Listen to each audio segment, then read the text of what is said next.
आपल्याला बघायचंय. भयमुक्त होऊन, भीतीतून मुक्त होऊन फिअरलेस आयुष्य, आनंदी आयुष्य, निर्भय आयुष्य, निर्भयतेने कसं जगायचं. आणि त्यासाठीचा अगदी सोपा मंत्र, सोपा उपाय मी तुम्हाला सांगणार. पण त्यासाठी या सत्संगातला एक एक शब्द, या सत्संगाच्या सोबत मनाने राहून जे माऊलीजी सांगतायत ते आत हृदयात फील करणं गरजेचं आहे.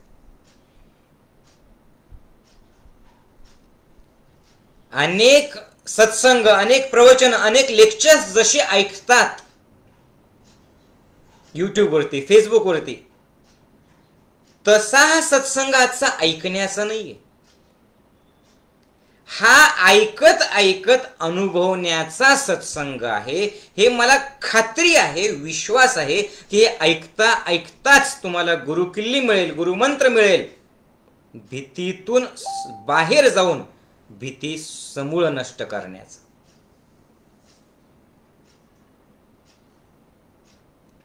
बघा, आता मला एक गोष्ट सांगा की या ज्या सगळ्या भावना निर्माण होत असतात, जागरूक राहा बरं का. मला उत्तर देत राहा. कसं देणार उत्तर? टायपिंग करत, सोबत माझ्या राहून. म्हणजे मला कळतं तुम्ही माझ्या सोबत आहात, तुम्ही ऐकत आहात. जर तुम्ही सुद्धा उत्तर दिले, आणि असं समजूच नका की तुम्ही तुमच्या घरी आहात आणि माऊली इथे, बस आपण सोबत आहोत, आपण एकमेकांशी गप्पा मारत मारत या भीतीला काढून टाकणार आहोत. मग आता मला सांगा, भीती तर आहेच, पण भीतीच नाही, भीती, क्रोध, राग, चिडचिड, घाबरणं किंवा आनंद, प्रेम, समाधान, या सगळ्या ज्या भावना आहेत, या सगळ्या भावना नेमक्या, उत्तर द्या मला, विचार करा, या सगळ्या भावना नेमक्या निर्माण कुठे होतात? बरोबर आहे, आपल्यामध्येच, बरोबर आहे. पण आपल्यामध्ये या सगळ्या भावना नेमक्या निर्माण कुठे होतात? सांगा, उत्तर द्या. कुठे होतात? आणि एक गोष्ट पुन्हा सांगतो, जिथे भीती आहे तिथेच निर्भयता सुद्धा आहे. जिथून भीती निर्मिती होते तिथेच निर्भयतेची निर्मिती होते, एवढंही लक्षात ठेवा. हिंड दिली मी तुम्हाला. सांगा आता, जिथे त्रास निर्माण होतोय ना, मानसिक त्रास आणि ताणतणाव जिथून निर्माण होत आहे, तिथूनच मानसिक शांतता सुद्धा निर्माण होत असते. उगम दोघांचा, दोन्ही विरुद्ध गोष्टी आहेत, पण एकाच ठिकाणाहून होत असतो. आता सांगा. हा, राईट, बरोबर उत्तर दिलं तुम्ही. या सगळ्या भावनांची निर्मिती होत असते मनामध्ये. मन में है विश्वास, पूरा है विश्वास, हम होंगे कामयाब एक दिन. आहे की नाही विश्वास? रेडी? आणि मला तर विश्वास आहे, तुम्हाला असो किंवा नसो, पण तुमच्या विश्वासावर माझा विश्वास आहे. कारण तुमच्या विश्वासावरच तुमचा श्वास चालतो. विश्वास डळमळीत झाला की श्वास सुद्धा गडबडीत झाला.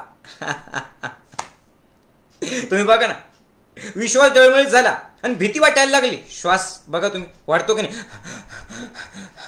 धाप लागते. बरोबर आहे. विश्वास महत्वाचा आहे. तो या सत्संगातून आपल्याला आज मिळणार. मग या सगळ्या भावनांची निर्मिती होत असते आपल्या मनातून. मग जर भीतीतून, तणावातून, टेन्शनमधून, एन्झायटीमधून, ताणतणावातून किंवा नकारात्मक भावनातून जर मुक्त व्हायचं असेल तर पहिल्यांदा मनाच्या नियमाला जाणून घेणं आवश्यक आहे. मनाला जाणून घेणं आवश्यक आहे. का बरं? जिथून निर्मिती होते तिथं गेलं तरच त्या निर्मितीची, त्या प्रोडक्शन हाऊसची शुद्धी केली तरच चांगले विचार येतील. कारण भीती तिथूनच आहे, निर्भयताही तिथूनच. घाबरणं तिथूनच आहे आणि हिंमत पण तिथूनच आहे, भ्याडपणा पण तिथूनच आहे आणि धैर्य सुद्धा तिथूनच आहे, ताणतणाव सुद्धा तिथूनच आहे आणि शांतता, समाधान, हसणं, आनंद सुद्धा तिथूनच आहे. मग हे सगळं घडतं मनात. पण मला एक सांगा की शरीरामध्ये अडकलेले तुम्ही सगळेजण,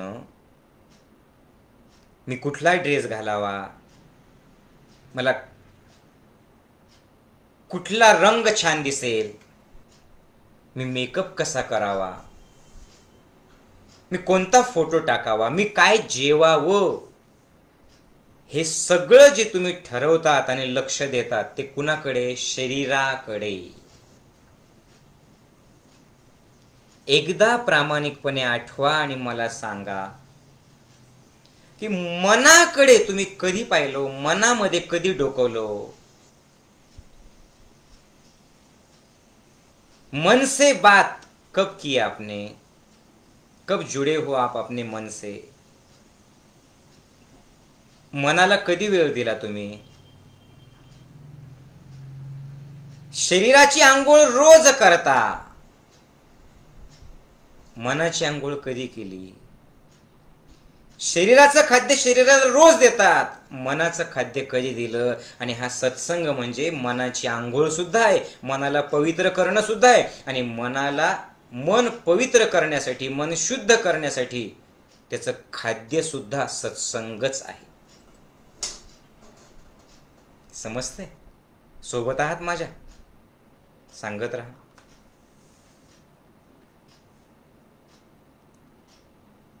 मग काय आहे मनाचा नियम? मनाचा एक नियम आहे, लक्षपूर्वक ऐका. मनाचा काय नियम आहे? ज्या मनातून भावनांची निर्मिती होत असते त्या मनाचा एक नियम आहे आणि तो नियम म्हणजे मन एका वेळेला एकाच ठिकाणी राहू शकतं, एक तर आत नाहीतर बाहेर, स्वतःसोबत नाहीतर दुसऱ्यासोबत. हा मनाचा नियम आहे, एक तर स्वतःसोबत नाहीतर दुसऱ्यासोबत. आणि त्या नियमावरतून तुमचं जीवन आणि त्या जीवनाची क्वालिटी ठरते. मी पुन्हा पुन्हा सांगतोय, जगातली कोणत्याही प्रकारची भीती जी आहे ना, अगदी मानसोपचार तज्ञांच्या गोळ्या जरी तुम्ही घेत असताल तरी सुद्धा आजचा सत्संग जर तुम्हाला कळाला, या सत्संगात जो फॉर्म्युला मी तुम्हाला सांगणार आहे, जो माझा नाहीच आहे, जो सगळ्या संतांनी सांगितलेला आहे, पण आपण विसरून गेलो आहे धकाधकीच्या जीवनात, आणि त्याचा जर वापर केला ना, आयुष्यात कधीच तुम्हाला मनासाठी गोळ्या घ्यायची गरज पडणार नाही. तुम्हाला जे हवंय ते सगळं मिळवण्यासाठीचा आत्मविश्वास तुमच्यात येणार आहे. कारण आज आपण, शब्द माझे फक्त साधन आहे, पण या साधनाला घेऊन तुम्ही तुमच्या मनाशी बातचीत करणार आहे, तुमच्या मनाला पाहणार आहे आणि मनाला पाहिलं तर मन आपोआप बदलणार. काय आहे मन? मनाचा नियम काय आहे? तर एक तर ते आत असतं नाही तर बाहेर असतं. एक तर मन मनासोबत म्हणजे स्वतःसोबत असेल, नाही तर ते दुसऱ्यांसोबत असतं. मन एकटं कधीच राहत नाही, मनाचा नियमच. मन एकटं कधीच राहत नाही, मनाला सतत कुणी ना कुणीतरी हवं असतं. काय सांगितलं मी? मनाला सतत कुणी ना कुणीतरी हवं असतं. मग मन काय करेल? ते बघेल हा व्यक्ती कुणासोबत आहे, माझ्यासोबत आहे. आणि मन कुठे? आतमध्ये. मग आतमध्ये असेल नाही तर बाहेर असेल. आणि तुम्हाला अगोदरच सांगतो, जसं सूर्य असेल तर प्रकाश असेल आणि सूर्य नसेल तर अंधार असेल, एका वेळेला एकच गोष्ट राहील. बरोबर? कळतंय का? अंधार आहे याचा अर्थ सूर्य नाहीये, सूर्य आहे याचा अर्थ अंधार राहू शकत नाही. सेम तसंच आहे. जर मन मनाच्या सोबत असेल, जर तुमचा मनाशी संवाद सुरू असेल, आणि मन कुठे? बाहेर आहे का? नाही, बाहेर वस्तू आहेत.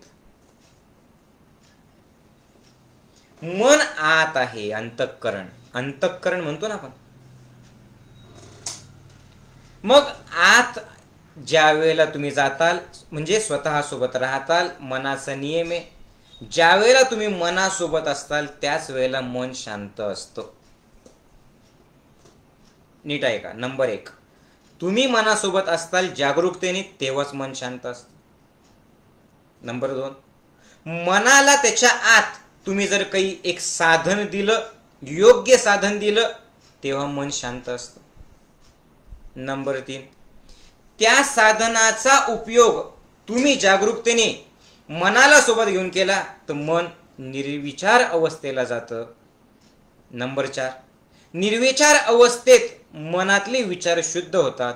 आणि नंबर 5, मनातले विचार शुद्ध होणं म्हणजे सूर्य उगवणे. आणि जसा विचार शुद्ध झाला, सूर्य उगवला एनर्जीचा, ऊर्जेचा, की भीती काय, टेन्शन काय, संताप काय, चिडचिड काय, तो अंधार आपोआप निघून जातो. पण या 5 गोष्टी कधी घडतील? आत गेल्याच्या नंतर. आणि जर तुम्ही आत नसताल तर तुमचं मन नेहमी बाहेरच पळतं, बाहेरच धावा घेतं. मन नेहमी बाहेर धावा घेतं. आणि बाहेर काय काय आहे बघा, बाहेर अंधार आहे. मन बाहेर धावा घेतं. बाहेर काय काय? 5 गोष्टी बाहेर आहेत. मी काय सांगितलं? 5 गोष्टी आतमध्ये आहेत. रिपीट करणार नाही मी. आणि 5 गोष्टी बाहेर आहेत. पण हे माझं म्हणणं नाहीये. हे कुणी सांगितलं? तर योगाचे जनक जे आहेत, योग ज्यांनी सूत्रात बांधलं, ते महान पतंजली ऋषी, या पतंजली ऋषींनीच सांगितलेलं. काय? की मनातली शांतता कधी मिळते? या 5 गोष्टी मी सांगितलेल्या कधी मिळतील? तद द्रष्टा स्वरूपेव स्थानम. द्रष्टा म्हणजे मी, पाहणारा ज्या वेळेला स्वरूपात असतो त्याच वेळेला योग घडतो. योग म्हणजे शरीर मन एकत्र, आनंद जिथे आत तिथंच वर्तमानात आहे. आता मी सत्संग घेतोय, तुम्ही मनाने इकडे तिकडे गेला तर सत्संगाचा आनंद मिळेल का तुम्हाला? बोलत राहा, नाही मिळणार. मग जिथे मनाने आहे, जिथे शरीराने आहे, तिथं मनाने राहणं. जे काम करतात त्या कामात आनंद घेणं, उत्स्फूर्ततेत जगणं, आयुष्य एन्जॉय करणे कधी शक्य? तद द्रष्टु स्वरूपे व स्थान, म्हणजे तुम्ही तुमच्या मनात आत असताल तर. पण जेव्हा ते तसं नसेल तेव्हा लक्षपूर्वक आहे का, तेव्हा मन बाहेर 5 गोष्टींकडे पळतं. आत असेल तर भीती वाटूच शकत नाही. पण मन जर बाहेर गेलं तर मनोवृत्ती हा शब्द तुम्ही ऐकलेला आहे. मनोवृत्ती, वृत्ती म्हणजे काय? सवय. आणि मनाची सवय आत असेल तर आनंदी राहत, बाहेर असेल तर मन याच 5 गोष्टीकडे पळत. हे खूप सोपं आहे बरं. घरामध्ये पाऊस चालू असताना भिजणारच नाही तुम्ही, हे नियम आहे. पण बाहेर गेला तर भिजणारच आहे. तसं तुमच्या आत जागरूक अवस्थेत असताल साक्षीभावाने तर भीती वाटूच शकत. बाहेर गेलात तर 5 गोष्टी कुठल्या कुठल्या? वृत्तयः पंचतः क्लिष्टा क्लिष्टा, मनाच्या 5 क्लिष्ट आणि अक्लिष्ट वृत्ती आहेत. वृत्ती, सवयी आहेत मनाच्या. कुठल्या कुठल्या 5 सवयी? प्रमाण, विपर्यय, विकल्प, निद्रा आणि स्मृती.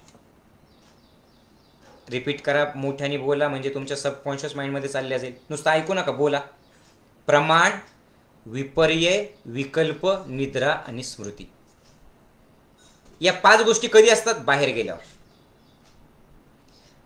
प्रमाण म्हणजे काय? नॉलेज.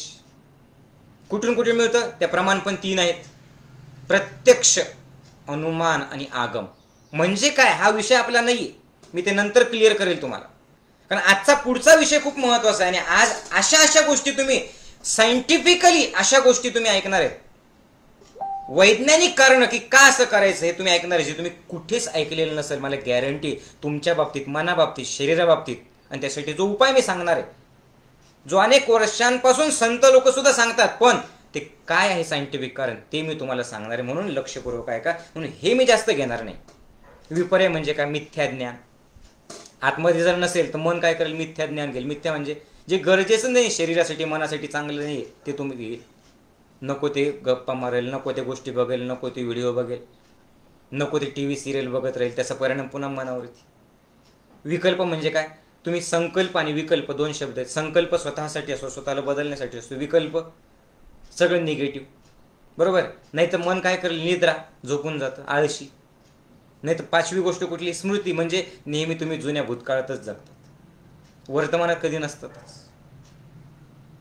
तर या ज्या पाच गोष्टी, प्रमाण, विपर्यय, विकल्प, निद्रा आणि स्मृती, हे कधी होतं सांगा मला? कधी होतं? मन बाहेर गेलं तर. बरोबर. आता पुढे खूप इंटरेस्टिंग आहे, ऐका. मग मनाला आता हो नाही उत्तर देत राहा. मन आतमध्ये राहायला पाहिजे की नाही? तुम्ही मनासोबत राहायला पाहिजे की नाही? तुम्ही जागरूकतेने मनाला शुद्ध करायला पाहिजे की नाही? येस. मग त्यासाठी करायचं काय? मनाचा दुसरा एक नियम आहे. एक नियम काय सांगितलं मी? की एक तर आतमध्ये राहील, नाही तर बाहेर राहील. पण दुसरं नियम काय सांगितलं मी? मन तुम्ही त्याच्यासोबत नसताल, नीट ऐका, तुम्ही त्याच्यासोबत नसताल तर मन समोर जे येईल त्याच्यासोबत राहतं. त्यालाच पतंजली ऋषी काय म्हणतात? वृत्ती सारूप्य मित्र. म्हणजे मन जे समोर दिसतंय त्याला धारण करतं, तसंच बनतं. म्हणजे याचा अर्थ सिंपल शब्दात सांगतो, तुम्ही जे बोलतात ना तसंच होतं. आता कॉन्सन्ट्रेशन देऊन ऐका. मनात भीती बसलेली कुठली तरी, फोबिया आहे त्यांना, उंचावरची भीती, पाण्याची भीती, समोरून बोलण्याची भीती, गाडीची भीती, भूतकाळाची भीती, असे लोक. किंवा ज्यांना मनात ताणतणाव किंवा एन्झायटी, असे लोक. किंवा ज्यांना कुठला रोग आहे, डायबिटीज, ब्लड प्रेशर सारखे अनेक रोग ज्यांना आहेत. हे सगळे रोग का बरे आहेत? ऐका, का बरे आहेत? कारण तुम्ही मनाला नेहमी रोगांशीच जोडता, भीतीशीच जोडता.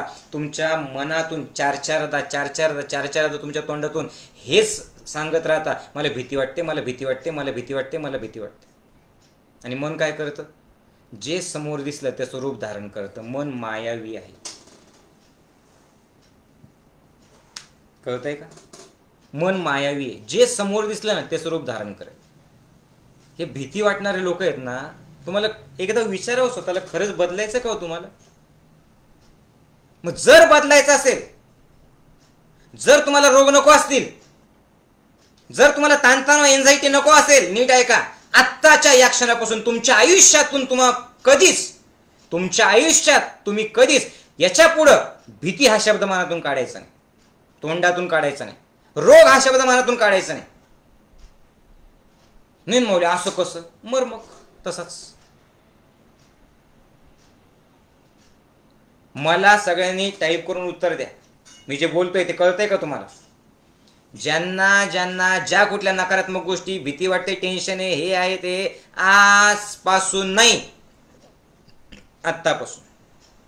आत्तापासून तुम्ही तुमच्या तोंडातून स्वतःविषयी, दुसऱ्याविषयी नकारात्मक बोलणं बंद करा. आत्तापासून तुम्ही मला रोग आहे, मला भीती वाटते, मला टेन्शन आहे, मला प्रॉब्लेम आहे, मला बीपी आहे, मला असं होतं, हे कधीच तोंडातून काढायचं नाही.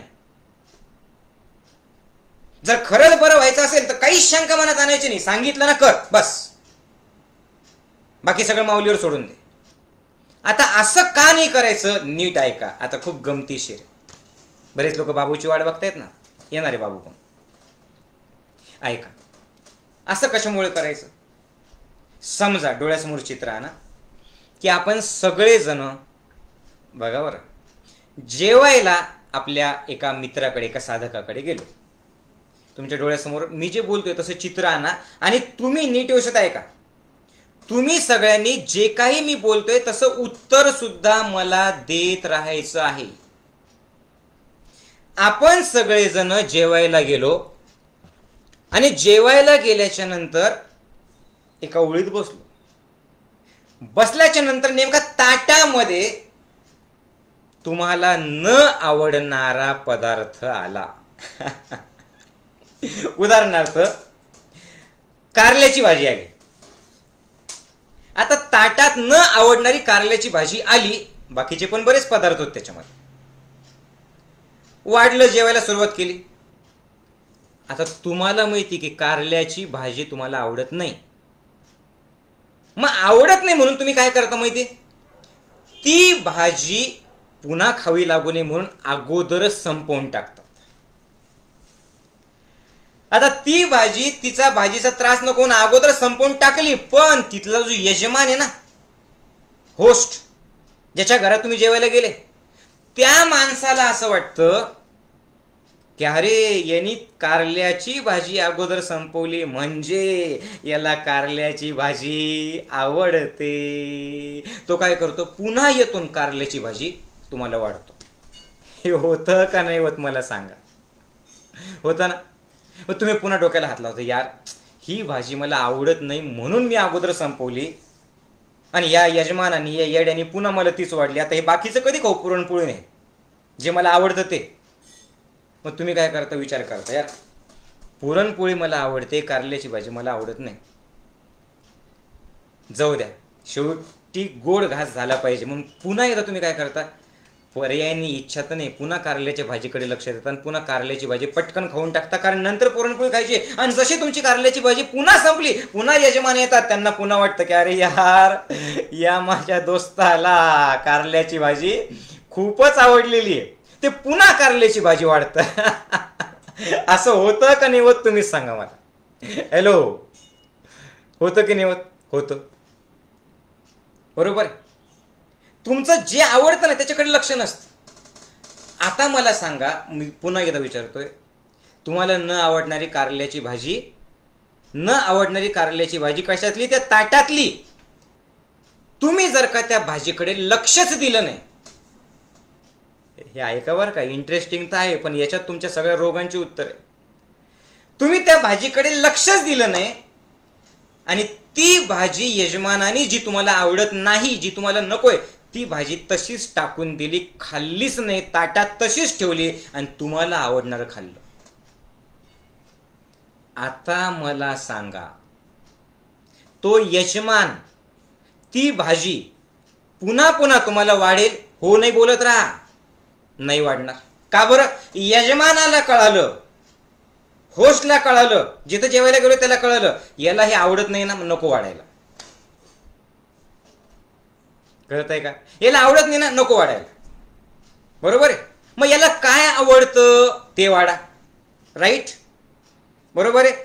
आता पुढची गोष्ट मला सांगा, नेक्स्ट टाइम पुन्हा तुम्ही जेवायला गेले त्याच्याकडे, आता पुन्हा ज्या वेळेला तुम्ही जेवायला जाताल त्यावेळेला ते जरी त्यांनी कारल्याची भाजी केलेली असेल तरी सुद्धा तुम्हाला कारल्याची भाजी वाढेल का?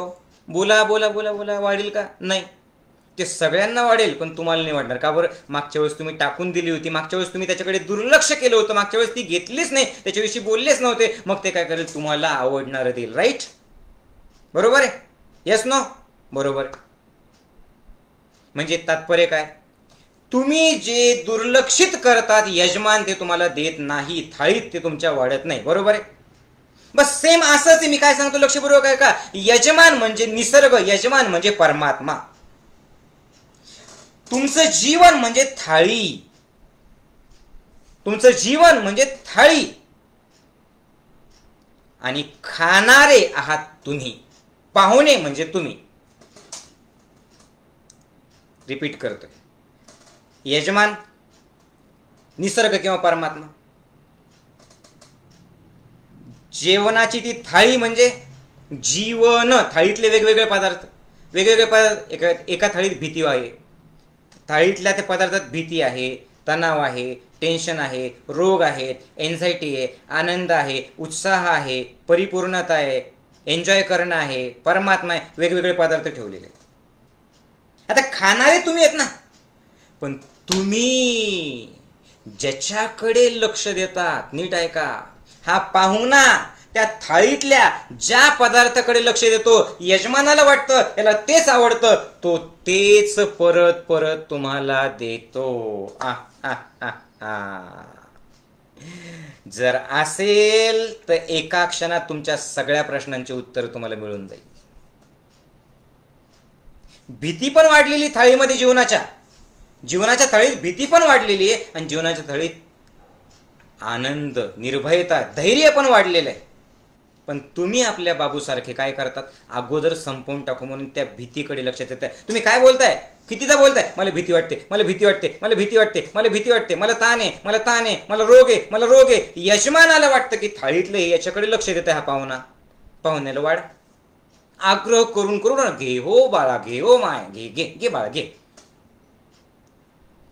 अरे जर तुम्ही त्या भीती हा शब्दच काढला नाही, जर रोग हा शब्दच काढला नाही, जर तुम्ही टेन्शन हा शब्दच काढला नाही आणि तुम्हाला जे हवंय त्याच्याकडे लक्ष दिलं, अब बोलो, जे नकोय तो यजमान वाढणार आहे. कारण यजमान काय करतो, थाळीत तेच देतो ज्याच्याकडे तुमचं लक्ष. मग तुमची जीवनाची थाळी तुम्ही कशाकडे लक्ष देताय तो.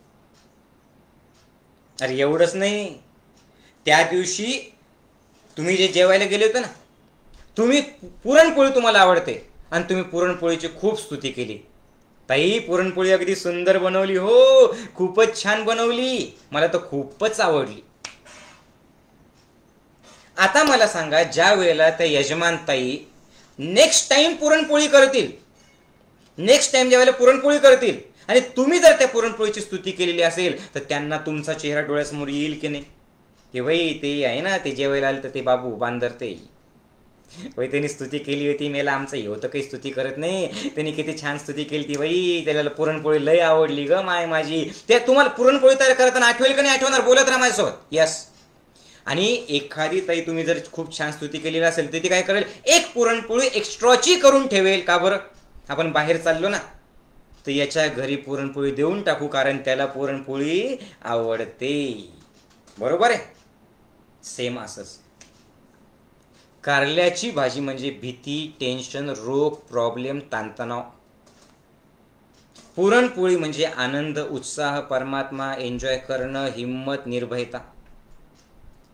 जर तुम्ही चार चारदा बोंबलत राहिले वेड्यासारखे, मला भीती वाटते, मला भीती, कितीदा ओरडता हो तुम्ही, कितीदा बोलता, ते कळतंय का तुम्हाला? काय चार चारदा सांगतात, जे आलं त्याला सांगता, मला ताणच आहे, मला टेन्शनच आहे, माझं इथंच दुखतं भाऊ, इथं माझं मानच दुखते, माझं मान.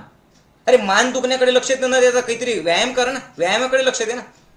मला भीती वाटते, भीती वाटते, आता भीती वाटते, भीती वाटते म्हटलं, यजमान जो आहे ना परमात्मा, त्याला काय वाटतं, बाई याला भीतीची डिश लयच आवडली, घे घे माय घे, म्हणून तुम्हाला रोग आहेत.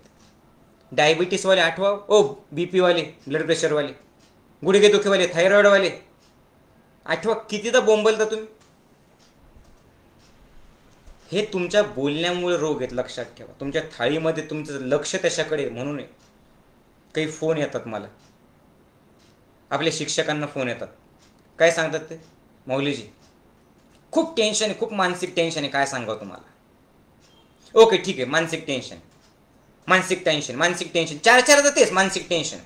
मग आपले शिक्षक किंवा मी असेल ना फोनवरती, त्यांना खूप मनापासून समजून सांगतो की असं करा, तसं करा, तसं करा. ते त्याच्याकडे लक्ष देत नाही. अर्धा तास त्याला सांगून झालं की पुन्हा ते तेच वाक्य पहिलं काढतं, नाही पण मला भीतीच वाटते ना. अरे येड्या, ते सांगितलं ते कर ना तू. किती वर्षापासून भीती ते सोड ना. का बरं, नियम आहे रे बाबा. तू जर पुरणपोळीकडे म्हणजे चांगल्या गोष्टीकडे लक्ष दिलं ना, यजमान ते तयार करताना तुझा विचार करेल परमात्मा. जर तू हिम्मत ठेवली, जर तुम्ही स्वतःला सांगत राहिले मी हिम्मतवान आहे, मी आनंदी आहे, मी उत्साही आहे, हे सांगताना ऐकताना तरी बोला ना, असं म्हणा ना तोंडाने माझ्यासोबत. ऐकत आहे का नुसतं, बघतोस काय, सामील हो. मन मी आनंदी, बोल मी उत्साही आहे. आणि हिचे काय, हा काय प्रकार, उत्साही, मी उत्साही असं नाही, चेहरा आनंदी ठेव, फील करते मी उत्साही आहे, मी आयुष्य एन्जॉय करतोय, परमात्मा माझ्या सोबत आहे. आता हे ज्यावेळेस तुम्ही बोलत राहतात ना, ज्या वेळेला उत्साह निर्माण करेल, ज्या वेळेला फिअरलेस निर्माण करेल, ज्या वेळेला तुम्हाला निर्भयता निर्माण करेल, ज्या वेळेला आरोग्य निर्माण करेल, ती डिश तयार करणारी बाई जसा पुरणपोळीच्या वेळेला बाबूचा विचार करते, तसे या गुणांची निर्मिती करत असताना परमात्मा तुमचा विचार करेल का नाही करणार? नक्की करेल. का? कारण नियम आहे, यजमान परमात्मा आहे, जीवन ती थाळी आणि थाळीतले वेगवेगळे पदार्थ आहेत, ते असणारच आहेत तिथे. तुम्ही निवड करायची, तुम्ही कशाकडे बघताय. कारण तुम्ही ज्याच्याकडे बघतात, जे बोलतात, ज्याचा विचार करतात, जे शब्द बोलतात, ज्यांच्यासोबत तुम्ही राहतात, मन लगेच त्याला पकडून घे. कळालं? मन लगेच त्याला पकडतं. अरे साधी गोष्ट तुम्ही बघा ना, मन कसं पकडतं बघा. भीती वाटते तुम्हाला, मला असं घाबरट आहे बरं का, एकदम घाबरट, काय काय घाबरट. पण ज्या वेळेला तुम्ही एखादा ऍक्शन पॅक पिक्चर बघता, एखादा जबरदस्त एकदम कराट्याचा ब्रुसलीचा पिक्चर किंवा अक्षय कुमारचा एखादा किंवा एखादा टायगर श्रॉफचा एखादा पिक्चर बघतात असं एकदम जबरदस्त फायटिंगचा, आणि ती फायटिंग चालू असून तुम्ही पण असं करता या यस यस यस तुम्ही करतात. पण ज्या वेळेला पिक्चर संपतो ना, ऍक्शन पॅक धमाका, बाहेर पडताना हेच बघा ना कसं झालेलं असतं. आतमध्ये जाताना असं, पण त्या पिक्चरचा प्रभाव असतो ना, ती बाहेर येताना सुद्धा असाच असतं. यस कमान, बाहेर येताना जसं तेच ते हिरो बनला, टॅन त्याचं चालणं बोलणं बदललेलं असतं. का बरं? मनाने 3 तास ते बघितलेलं असतं ना, असं असं चाल. तसंच घरी येतं बायकोला बघतं. खरंच होतं का नाही होत मला सांगा, कळतंय का? बरोबर आहे. म्हणजे याचा अर्थ काय आहे? याचा अर्थ हा आहे, 3 शब्द लक्षात ठेवा: दक्ष, लक्ष आणि भक्ष. म्हणजे तुमचं कशाकडे लक्ष आहे याच्या बाबतीत तुम्ही दक्ष असणं आवश्यक आहे. दक्ष म्हणजे जागृत, अवेअरनेस. जीवनात 24 तास तुम्ही दक्ष राहा. दक्ष की मी काय बोलतोय, मी कुठला विचार करतोय, काय चालू आहे माझ्या डोक्यामध्ये, काय आहे. आणि जसं जसं निगेटिव्ह यायला लागलं, कारल्याच्या भाजीकडे हात जायला लागलं, लगेच लक्षात ठेवायचं, यजमान लक्ष देतोय ना, तेच मिळणार तुला. पुन्हा हात इकडे वळायचं. मनात तोंडात यायला लागलं, मला भीती वाटते, सोडते पटकन. मी स्वतःला सांगत राहा, मी हिंमतवान आहे, येस मी काही सगळं काही करू शकतो. का बरं? कारण तुम्ही जर दक्ष राहिले नाही, तुम्ही जर दक्ष राहिले नाही, तर तुमचं लक्ष बाहेर जाईल.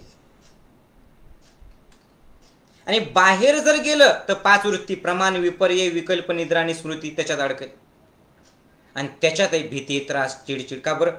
तुम्ही जर लक्ष दिलं नाही आणि त्या लक्षाकडे दक्ष ठेवलं नाही, तुमचं लक्ष पाहिजे, तुम्ही दक्ष पाहिजे. कसे? की मी काय बोलतोय, मी पॉझिटिव्ह बोलतोय का, मी आरोग्याबद्दल बोलतोय का, मी सत्संग मनापासून ऐकतोय का, आत्ता तरी माऊलींचा, मी जे माऊली सांगतात तसे बदल स्वतः करतोय का. दक्ष. आणि जर तुम्ही दक्ष राहिले नाही आणि जर तुमचं लक्ष बाहेर गेलं, बाहेर म्हणजे कारल्याची भाजी, म्हणजे भीती, टेन्शन, प्रॉब्लेम, रोग, चिडचिड, दुसरे कसे वाईट आहेत, त्याचं कसं चांगलं आहे, माझे कसं वाईट आहे, अशाकडे जर तुमचं लक्ष गेलं तर तुम्ही जीवनाचे भक्ष ठरता. जीवन तुमची शिकार करतं. कळतंय? दोष जीवनाला देऊ नका, कारण जीवनाकडे दोन्ही, दिवस पण आहे, रात्र पण आहे. तुम्ही कशाकडे बघता? जेव्हा राम होता तेव्हा रावण सुद्धा होता. तुम्ही नाव कुणाचं घ्यायचं तुमच्या हातात आहे ना. जिथे कौरव आहे तिथे पांडव सुद्धा आहे. हा, कौरव 100 आहेत पण 5 पांडव आहेत ना. निवड कुणाची केली? कौरवांनी सेनेची निवड केली आणि अर्जुनाने कृष्णाची निवड केली. मग कौरवांना शिव्या घालत बसण्यात आयुष्य घालवायचं की कृष्णाला सोबत घेऊन पांडवांच्या सोबत राहायचं? रावण कसं वाईट आहे हे सांगत सांगत आयुष्य घालवायचं की राम नाम घेऊन आत्मा रामाला संतुष्ट ठेवायचं? तुमचं तुम्ही बघा. एक गोष्ट नाहीच, जीवन दोन्ही गोष्टींवरती. हे लक्षातच ठेवायचं. तुमचं निवड, तुमचं लक्ष आणि तुम्ही त्यासाठी दक्ष आहेत का ते बघा. म्हणून अगोदर आहे ना बोंबलणं सोडा. तुमचं जिथे लक्ष असतं ना तेच तुम्हाला दिसतं. तुमचं भीतीकडे लक्ष आहे, भीतीच मिळणार. तुमचं हिमतीकडे लक्ष आहे, हिंमतच मिळणार. आपल्या बाबूसारखं. बाबूच एकदा असाच होता ना. बाबू मोटरसायकलवरतून जात असतो आणि मोटरसायकलवरतून जात असताना अचानक एक स्कूटी येते आणि त्याला कट मारून निघून जाते. आणि जशी ती कट मारून निघून गेली, स्कूटी तर निघून गेली, त्या स्कूटीवरती एक मुलगी होती ती तर निघून गेली, पण बाबूची गाडीचा बॅलन्स तो ढासळतो आणि गाडी खाली पडते. जोरात बाबूला लागतं, सगळं रक्त यायला लागतं, बाबू पडतो. असं शेवटी बाबूचे काही मित्र येतात आणि बाबूला विचारतात, ए तुला धडक कोणी दिली रे? त्या गाडीचा, धडक दिलेल्या गाडीचा नंबर सांग म्हणे. लक्ष बघा बरं का कसं असतं. धडक दिलेल्या गाडीचा नंबर सांग, कुणी दिली धडक? म्हणे स्कूटी होती मी जास्त काही बघितलं नाही, पण एक मुलगी ती स्कूटी चालवत होती आणि चुकी तिची होती, रॉंग साईड ती होती. मग बाकीचे लोक विचारतात त्या स्कूटीचा रंग, स्कूटीचा नंबर वाचला का? म्हणे अरे तुला काय सांगू मित्रा, बाबू म्हणतो तुला काय सांगू मित्रा, इतक्या फ्रॅक्शन ऑफ सेकंड मध्ये ते सगळे गेलं की नंबर कुठे वाचता येईल. पण हा, जी मुलगी ती स्कूटी चालवत होती ना, तिने पिंक कलरचा ड्रेस घातला होता. त्या पिंक कलरच्या ड्रेसवरती सिल्वर कलरची एम्ब्रॉयडरी होती. तिने पिंक कलरची लिपस्टिक लावलेली होती. तिने आय लॅशेस लावलेल्या होत्या आणि तिने छान असा काजळ काढलेला होता, एक उभा गंध लावलेला होता आणि 2 वेण्या घातलेल्या होत्या. पहा या भामट्याला गाडीचा नंबर नाही दिसला, गाडीचा कलर नाही दिसला. का बरं? एका क्षणात ती गाडी निघून गेली. पण या बाबूला आपल्या एका सेकंदात पोरीने काय घातलं होतं, तिने कुठली लिपस्टिक लावली होती, तिने आयब्रोज कशा होत्या तिच्या, तिने आयलॅशेस कसे लावलेले होते, तिने गंध कसा लावला होता, हे मात्र एका सेकंदात कळालं. असे बाबू हे रोगी लोक म्हणजे. समजून घ्या, तुम्ही ज्याच्याकडे लक्ष देतात तेच घडतं. मग त्यासाठी तुम्ही दक्ष राहा ना. आणि म्हणून पुन्हा 3 गोष्टी, 3 शब्द पुन्हा लक्षात ठेवा. ज्यांना लिहिता येतात नाही लिहा. कुठले कुठले? आवड, सवड आणि निवड. बोलो. आवड, सवड आणि निवड. म्हणजे दक्ष राहा, दक्ष राहा, जागरूक राहा, म्हणजे जीवनाचे भक्ष्य होणार नाही. पण दक्ष, सावध कशाबद्दल राहायचं? की तुम्ही ज्या गोष्टी तुम्हाला आवडतात त्या आवडणाऱ्या गोष्टी तुमच्या शरीर मनाला वीक करणार नाहीयेत ना. शरीर मनासाठी घातक तर नाहीये ना. आणि चांगल्या गोष्टींची आवड निर्माण करा. तुम्हाला जे आवडतं त्याच्यासाठी तुम्ही सवड काढतात. वेळ नाही असं म्हणणंच चुकीचं आहे. हे खोटं कारण आहे. प्रायोरिटीज असतात प्रत्येकाच्या. सत्संगाला वेळ नाही, सत्संग एवढा मोठा आहे, कोण ऐकत बसेल, 1 तासाचा सत्संग आहे असं म्हणून सत्संग न करणारे लोक, कशामुळे? वेळ नाही वेळ नाही वेळ नाही म्हणणारे जे लोक आहेत ना, जे येत आहेत जात आहेत मध्येच काम आहेत म्हणून, हेच लोक 1 तास सत्संगात स्वतः सोबत राहत नाही आणि वेळ नाही म्हणतात. पण हेच ज्या वेळेला आजारी पडतात, चिकनगुन्या होतो, ते थोबाड वाकडं करून पॅरालिसिस होऊन पडतात ना, यांच्या चुकीमुळे 1 महिना वेळ तिथे काढतात ते दवाखान्यात. या सत्संगाची सुद्धा आवड पाहिजे, चांगल्या गोष्टींची सुद्धा आवड पाहिजे. कारण जिथं आवड तिथं सवड आपोआप निघते. आणि ज्याच्यासाठी तुम्ही सवड काढली, पहिल्यांदा तर शरीर मनासाठी काय आवडतं, अगदी आहार तुम्ही कुठला घेतात आवडणार. मग तुम्हाला आवडते दारू, मग दारू घेतल्याने चांगलं होणार आहे, शरीर मन चांगलं राहणार आहे. तुम्हाला आवडतं सगळं बाहेरचं, सगळं फ्राय फूड, सगळं फास्ट फूड आवडतं, मग ते चांगलं आहे. आवडणं वेगळं, शरीर मनासाठी काय चांगलं आहे यासाठी दक्ष पाहिजे, जागरूक पाहिजे, अवेअर पाहिजे. मग चांगल्या गोष्टीची आवड निर्माण करा, चांगल्या गोष्टीची सवड करा. आणि तुम्ही जी ज्याच्यासाठी सवड काढतात त्याची निवड तुम्ही करता. मित्र सुद्धा जर व्यसनी असतील ना, तर आपोआप व्यसनाची तुम्ही निवड करतात. सुरुवातीला तुम्ही व्यसनाची निवड करतात आणि नंतर व्यसन तुमची निवड करतं. लक्षपूर्वक ऐका मी काय सांगतोय ते.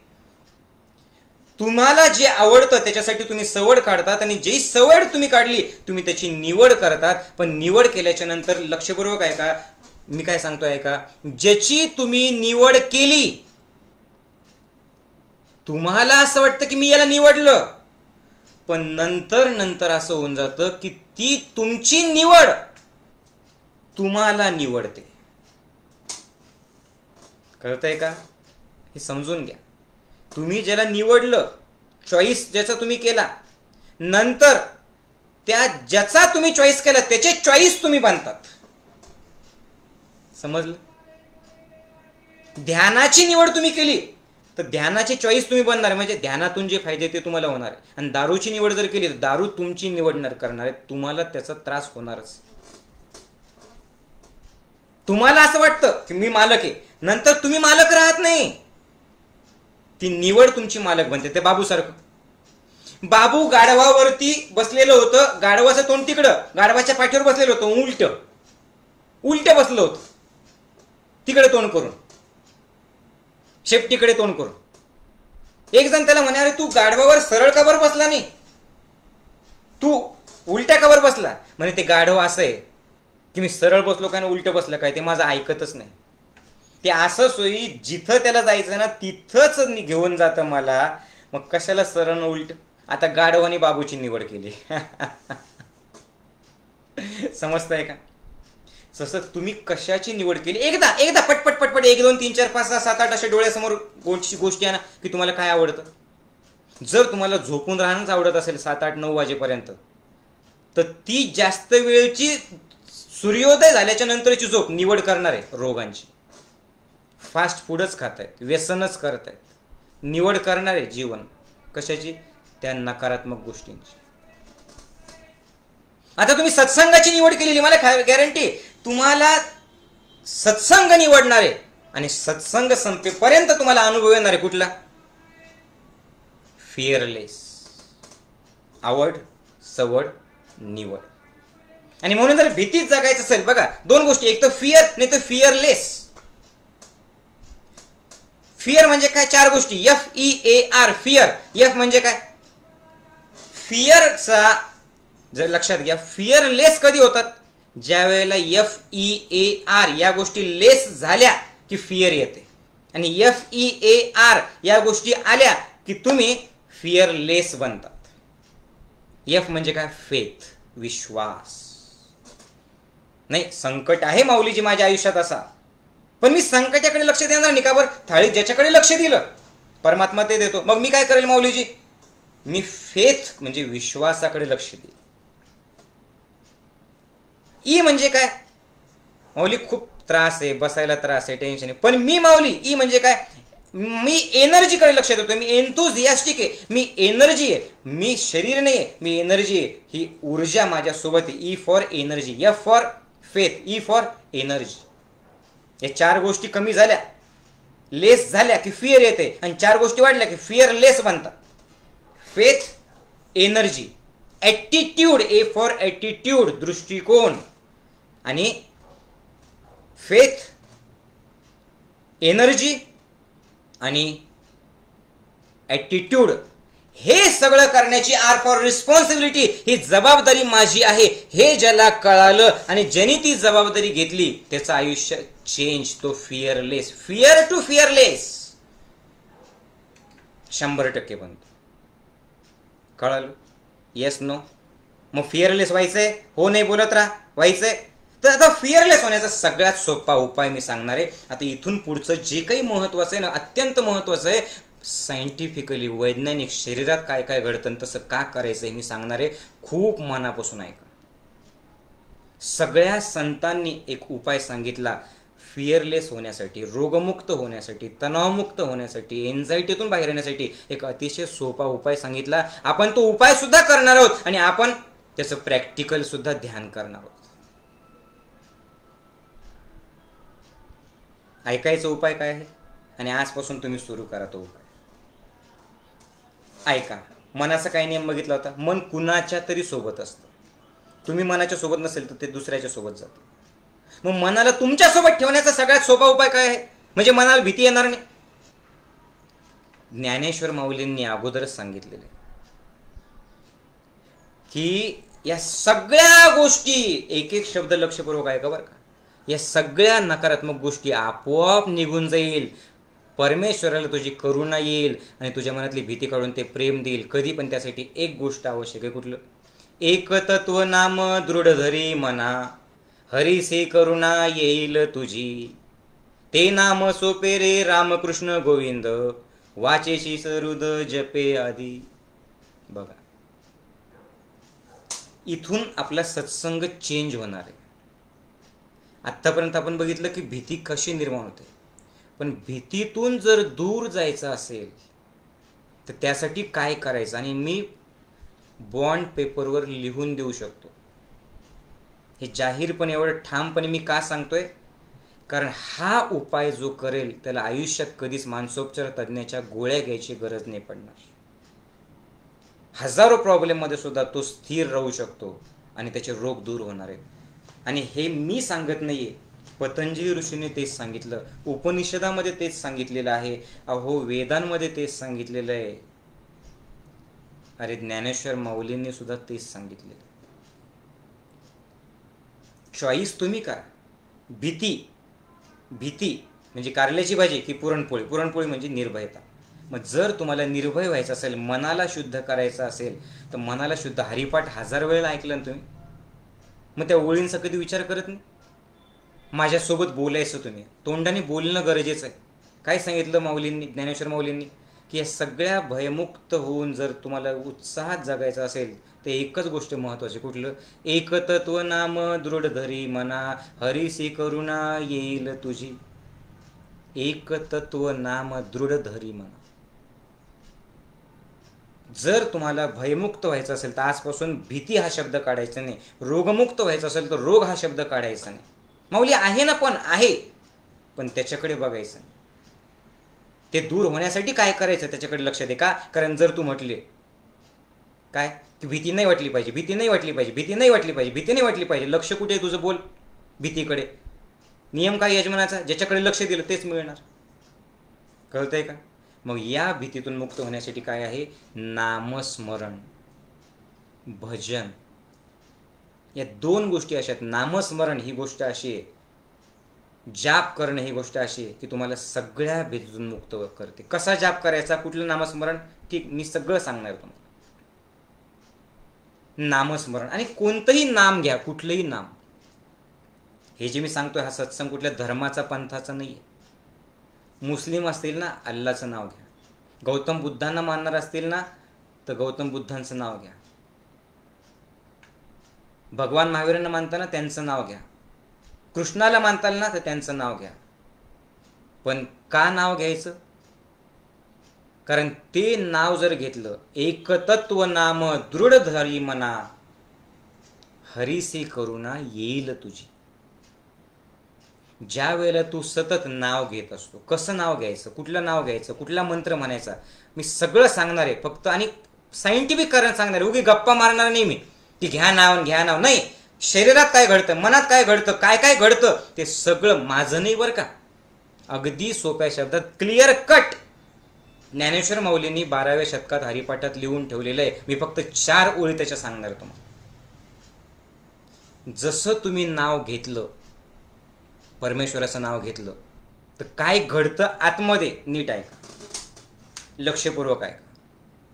हे अतिशय महत्वाचं आहे. ज्ञानेश्वरी इतका वैज्ञानिक ग्रंथ दुसरा कुठलाच नाहीये. ज्ञानेश्वरांनी लिहिलेलं जेवढं साहित्य आहे तेवढं वैज्ञानिक, एकदम सायंटिफिक आहे. हे सगळं ज्ञानेश्वरीत सुद्धा. आणि साधा जे घरोघरी म्हणतात, शहरातले लोक नसतील म्हणत, शहरातले लोक गाणी म्हणतात, पण खेडेगावात आजही जो हरिपाठ रोज म्हणतात, मी फक्त त्यातली एक ओळ आज क्लिअर करणार आहे. आणि या एका ओळीवरती मी 4 तास बोलू शकतो. का बरं? ती एक ओळ शरीरात काय घडतंय नाम घेताना ते बघतं. म्हणजे आपण काय बघितलं की जर भीती नको असेल, रोग नको असेल, तर कुठलं तरी नामस्मरण करत राहायचं. कसं करायचं त्याची पद्धत सांगणार आहे. पण ते नामस्मरण जर तुम्ही केलं तर काय घडतं, खूप मनापासून ऐका बरं, माझ्या पाठीमागे बोला. एक ओळ नामस्मरण केल्याच्या नंतर आतमध्ये काय घडतं मी पूर्ण सायंटिफिकली सांगणार आहे तुम्हाला. 7 5 3 दशकांचा मेळा म्हणा, बोला तुम्ही पण. 7 5 3 दशकांचा मेळा, एकतत्वी कळा हरी दावी हरी, एकतत्वी कळा दावी हरी. किती सुंदर आहे बघा. संपूर्ण जीवनाचं सार या एका ओळीत आहे. काय? 7 5 3 दशकांचा मेळा, एकतत्वी कळा दावी हरी, तैसे नवे नाम सर्वत्र वरिष्ठ, तेथे काही कष्ट न लागत. इथं फक्त पहिली ओळ. आता लक्षपूर्वक आहे का, हे तुम्ही हजारदा बोललेले पण असा विचार तुम्ही कधीच केला नसेल. मोजा, काय सांगितलं त्यांनी? 7, 5, 3 दशकांचा मेळा, एकतत्वी कळा दावी हरी. याचा अर्थ काय? टोटल करा. 7 अधिक 5 अधिक 3 अधिक 10. काय आहे हे शरीर? हे जे शरीर आहे, माझं जे अस्तित्व आहे, माऊलीने केवढं सुंदर सांगितलं. आपल्याला हे कोणी समजून नाही सांगितलं, आपण नुसतंच बोलतोय. काय आहे हे शरीर? म्हणजे 7, 5, 3 दशकांचा मेळा. बस इतकंच या शरीरात आहे, एवढंच या शरीरात आहे. याच्यावरच शरीर, याच्यावर मन, याच्यावर जीवन अवलंबून आहे. आणि याची कळ, याची चावी काय आहे? एकतत्वी कळा दावी हरी. एकच चावी आहे, नाव घेणं, नामस्मरण करणं. म्हणजे काय आपण बघूयात. 7, 5, 3, 10 25 होतात. 25.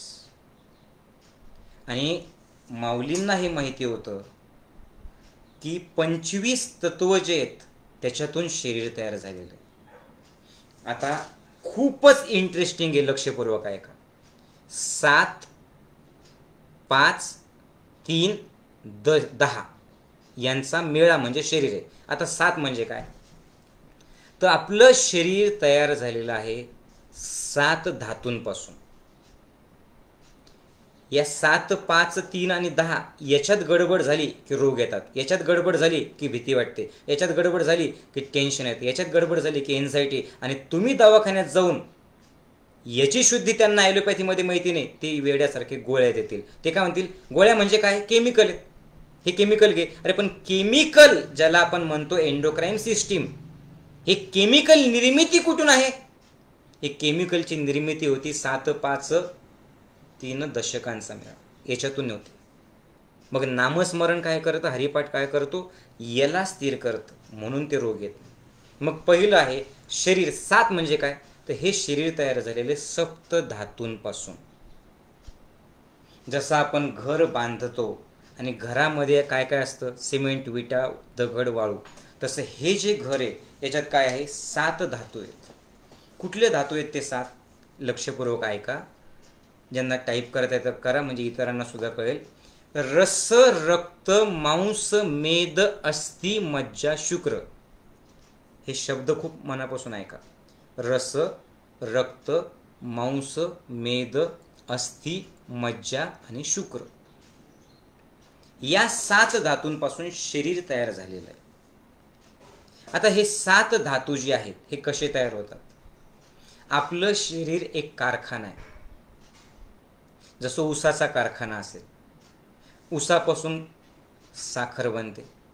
मग ती साखर बनवताना, ती गूळ बनवताना, किंवा साधा ऊसाचा रस जर आपल्याला काढायचा असेल तर तो रस काढताना काय करतात सांगा? तो रस काढताना त्या यंत्रात तो ऊस घालतात, बरोबर आहे. आणि त्या ऊसाला काय करतात? दाबतात. आणि जसं त्या ऊसाला दाबल्याच्या नंतर तो ऊस चिरडल्या गेला, भरडल्या गेला की त्याच्यातून 2 गोष्टी बाहेर येतात. कुठल्या कुठल्या 2 गोष्टी बाहेर येतात? हे शरीराशी संबंधित बरं का, खूप महत्वाचं आहे. कुठल्या कुठल्या 2 गोष्टी बाहेर येतात? एक येतो रस आणि दुसरं येतं वेस्टेज मटेरियल. एक येतं सार आणि दुसरं येतं असार. एक येतं उपयोगी आणि दुसरं येतं अनुपयोगी. कळतंय?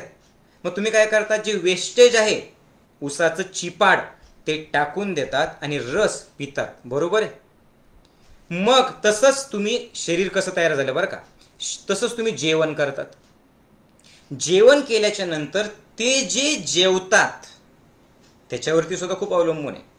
म्हणजे ऊसात जर खराब ऊस आहे तसं तर रस खराबच येणार, चांगला ऊस असेल तर चांगलंच येणार. तसं जेवण काय करतात हे सुद्धा खूप महत्वाचं आहे, कारण त्या जेवणातूनच 7 धातू तयार होतात.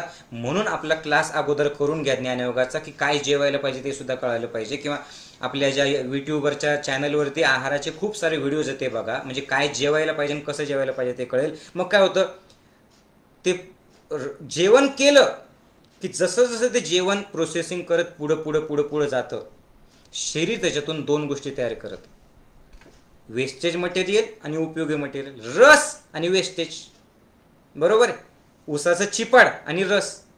मग जे अन्न रस आहेत त्या अन्न रसातून 2 गोष्टी निर्माण होतात, एक उपयोगी आणि एक अनुपयोगी, एक सार आणि एक असार म्हणजे वेस्टेज. मग जे उपयोगी निर्माण झालेले रस त्याच्यातून 7 धातू निर्माण होतात, आणि जे अनुपयोगी आहे त्याच्यातून 3 गोष्टी निर्माण होतात, मल, मूत्र आणि घाम. सांगा, मल, मूत्र आणि घाम. हे कळालं तुम्हाला? जेवलो, जसं ऊसाचं ते ऊस त्या यंत्रात त्याचं भोगावतो त्याचा चिपाड, तसंच जेवले की बाहेर येईपर्यंतच्या प्रोसेसमधून एक सार एक असार. जे सार असतं त्याच्यातून रस, रक्त, मांस, मेद, अस्थि, मज्जा, शुक्र हे तयार होतं, आणि जे वेस्टेज मटेरियल आहे ते वेस्टेज मटेरियलमधून काय तयार होतं, मल, मूत्र आणि घाम हे तयार होतं. हे कळालं तुम्हाला? पण हे 7 धातू कशातून निर्माण होतात, कशाचा आधार घेऊन निर्माण होतात? जसं ते यंत्र असतं त्याच्यातून रस वेगळा काढतो, तसं हे 7 धातू 3, 7, 5, 3 दशकांचा मेळा, तसं 3 गुणांपासून हे तयार होत असतं. समजतंय? हे तसं 3 गुणांपासून तयार होत असतं. कुठले कुठले 3 गुण आहेत ते? सत्व, रज आणि तम. हे 3 गुणांना घेऊन काय होतं, हे 7 धातू तयार होतात. आता हे 7 धातूमध्ये सुद्धा कसं आहे माहिती आहे का, हे जे 7 धातू आहे या 7 धातूंमधले 4 द्रव रूपात आहे आणि 3 घन रूपात आहे. काय काय? रस, रक्त, शुक्र. 3 उलट आहे. रस, रक्त आणि शुक्र हे द्रव रूपात आहे. कुठे कुठे असतात रस, रक्त आणि शुक्र? कुठे आहेत? संपूर्ण शरीरामध्ये.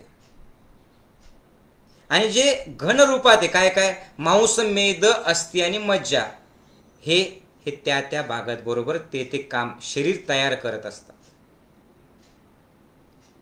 कळतंय का? थोडं थोडं का होईना हे 7 धातू. मग या 7 धातूंना कुणाची मदत घ्यावी लागते? त्रिगुणांची. कुठले कुठले 3 गुण आहेत? 7, 5, 3 दशकांचा. 3 म्हणजे काय? सत्व, रज आणि तम. मग सत्व, रज, तम या त्रिगुणांची जर संतुलित अवस्था नसेल त्यावेळेला 7 धातूंमध्ये गडबड होते. 3ही गुण गरजेचे आहेत बरं का. सत्व, रज आणि तम. सत्व जे याच्यामुळे काय होतं, तुम्ही सत्संग जो ऐकत आहात ना आता, ते सत्व गुणामुळे ऐकत आहात. जे रजोगुणी लोक आहेत ते सत्संग ऐकणार नाही, ते झोपा काढतील.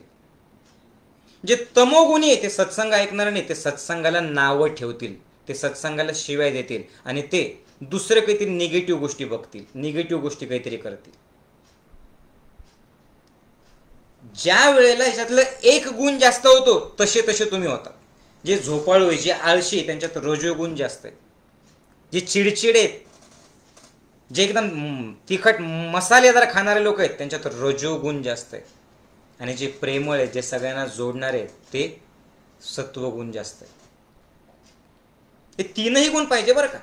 पण कसं पाहिजे? सत्वगुण जास्त आणि रजो आणि तमो योग्य प्रमाणात. का बरं? तमोगुण जर नसेल तर झोप लागणार नाही, पण तमोगुण पण आवश्यक आहे.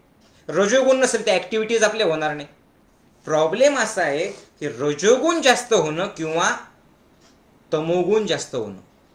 तर रजोगुण जास्त झाला तर तुम्ही चिडचिड चिडचिड, भांडणं, संताप, चिडचिड, त्याच्यातून निगेटिव्हिटी. रजोगुण जास्त झाला तुम्ही झोप झोप झोप, आळस आळस, नंतर करू, पुढं ढकलता त्याच्यातून अपयशच मिळेल. मग रजोगुण आणि तमोगुण हे ज्या वेळेला, नीट आहे का, रजोगुण आणि तमोगुण हे ज्या वेळेला सत्वगुणाच्या सोबत असतात. समजतंय? म्हणजे सत्व मेन आणि त्याच्यासोबत ज्यावेळेला रजो आणि तम असतात त्यावेळेला शरीर चांगलं राहतं आणि त्याच वेळेला हे 7 धातू संतुलित राहतात. कळतंय? हे सगळं मी कशासाठी सांगतोय तर नामस्मरणाने काय होतं हे मला तुम्हाला सांगायचं. एक नुसतं सोहम असं म्हटल्याने काय होतं, रामकृष्ण गोविंद रामकृष्ण हरी असं म्हटल्याने काय होतं, कुठलंही नाव घ्या, नमो बुद्धाय नुसतं असं म्हटल्याने काय होतं, ओम नमो अरिहंतानम नुसतं असं म्हणा. इथं काही धर्म बदलायचं नाही ना जात बदलायची नाही. तुम्हाला जे नाव आवडतं ते नाव घ्या, जे आवडतं ते घ्या, पण ते नाव कसं घ्यायला पाहिजे तेही मी सांगणार आहे. त्या नावाने आत काय घडतं ते पण मी सांगणार आहे. तर ज्यावेळेस तुम्ही सोहम श्वासासोबत घेतात कसं घ्यायचं ते पण मी सांगणार आहे. किती बारीक अभ्यास होता 12व्या शतकातल्या माऊलींचा तुम्ही बघा. एक एक गोष्ट तुम्हाला अशी तुम्हाला असं वाटेल बापरे हे कसं काय, हे असं कसं काय, त्यांना कसं काय माहिती होतं. तर 7-5 म्हणजे काय, 7-5-3-10 म्हणजे काय, तर 7 धातू कशावर अवलंबून आहे ते सांगा मला, 3 गुणांवरती. आता त्रिगुण कशावरती अवलंबून आहे, तर हे 3 गुण अवलंबून आहेत 7. आणि बघा ते दिलं सुद्धा कसं बघा बरं का, 7-5-3-10, 7-5-3 दशकांचा मेळा, एक तत्वी कळा 10वी हरी, तैसे नवे नाम सर्वत्र वरिष्ठ, तेथे काही कष्ट न लागती, अजपा जपने उलट प्राणाचा, इथेही मनाचा निर्धार असे, ज्ञानदेवाजीने नामावी न व्यर्थ, रामकृष्ण पंथ क्रमेला. काय सुंदर सांगितलं बघा. 7 आणि 3च्या मध्ये 5 का बरोबर, कारण 7 गोष्टी अवलंबून आहेत 3 वरती, धातू अवलंबून आहे गुणांवरती, पण धातू आणि गुण अवलंबून आहे 5. 5 म्हणजे काय, ज्या 5 तत्वातून तुम्ही बनलेले. कुठले कुठले 5 तत्व आहेत ते, पृथ्वी, आप, तेज, वायू आणि आकाश. रिपीट करा, पृथ्वी, आप, तेज, वायू आणि आकाश. आता पृथ्वी, आप, तेज, वायू आणि आकाश हे जे आहे ना, याच्यातूनच उपनिषदामध्ये जे सांगितलेले, उपनिषदामधली पंचकोश ही जी कल्पना आहे ती याच्यातून तयार झालेली. ते पंचकोश कुठले कुठले, ज्याच्यातून आपलं शरीर आधारलेलं आहे, अन्नमय कोश, प्राणमय कोश, मनोमय कोश, विज्ञानमय कोश आणि आनंदमय कोश. पृथ्वी, आप, तेज, वायू, आकाश, अन्नमय, प्राणमय, मनोमय, विज्ञानमय आणि आनंदमय. उपनिषदामध्ये हे सांगितलेले कोशांबद्दल तत्व. आता या 5 तत्वांमधलं संतुलन जर बिघडलं तर हे कोश बिघडतात. हे कोश बिघडले की शरीर बिघडतं. म्हणजे काय होतं, त्रिगुणांमधलं असंतुलन प्लस 7 धातूंमधलं असंतुलन, आणि त्रिगुणांमधलं असंतुलन आणि 7 धातूंमधलं असंतुलन झालं की सगळे आजार तुम्हाला येतात. जे कुठले आजार असतील ते सगळे आजार येतात. मग सगळ्यात महत्त्वाचं काय आहे, सगळ्यात महत्त्वाचं आहे या 5 तत्वांमधले संतुलन साधणं. कारण या 5 तत्वांमध्ये संतुलन साधलं तरच संतुलन येईल पंचकोशांमध्ये, आणि पंचकोशांमध्ये जर संतुलन आलं तरच तुमचे रोग दूर होणार.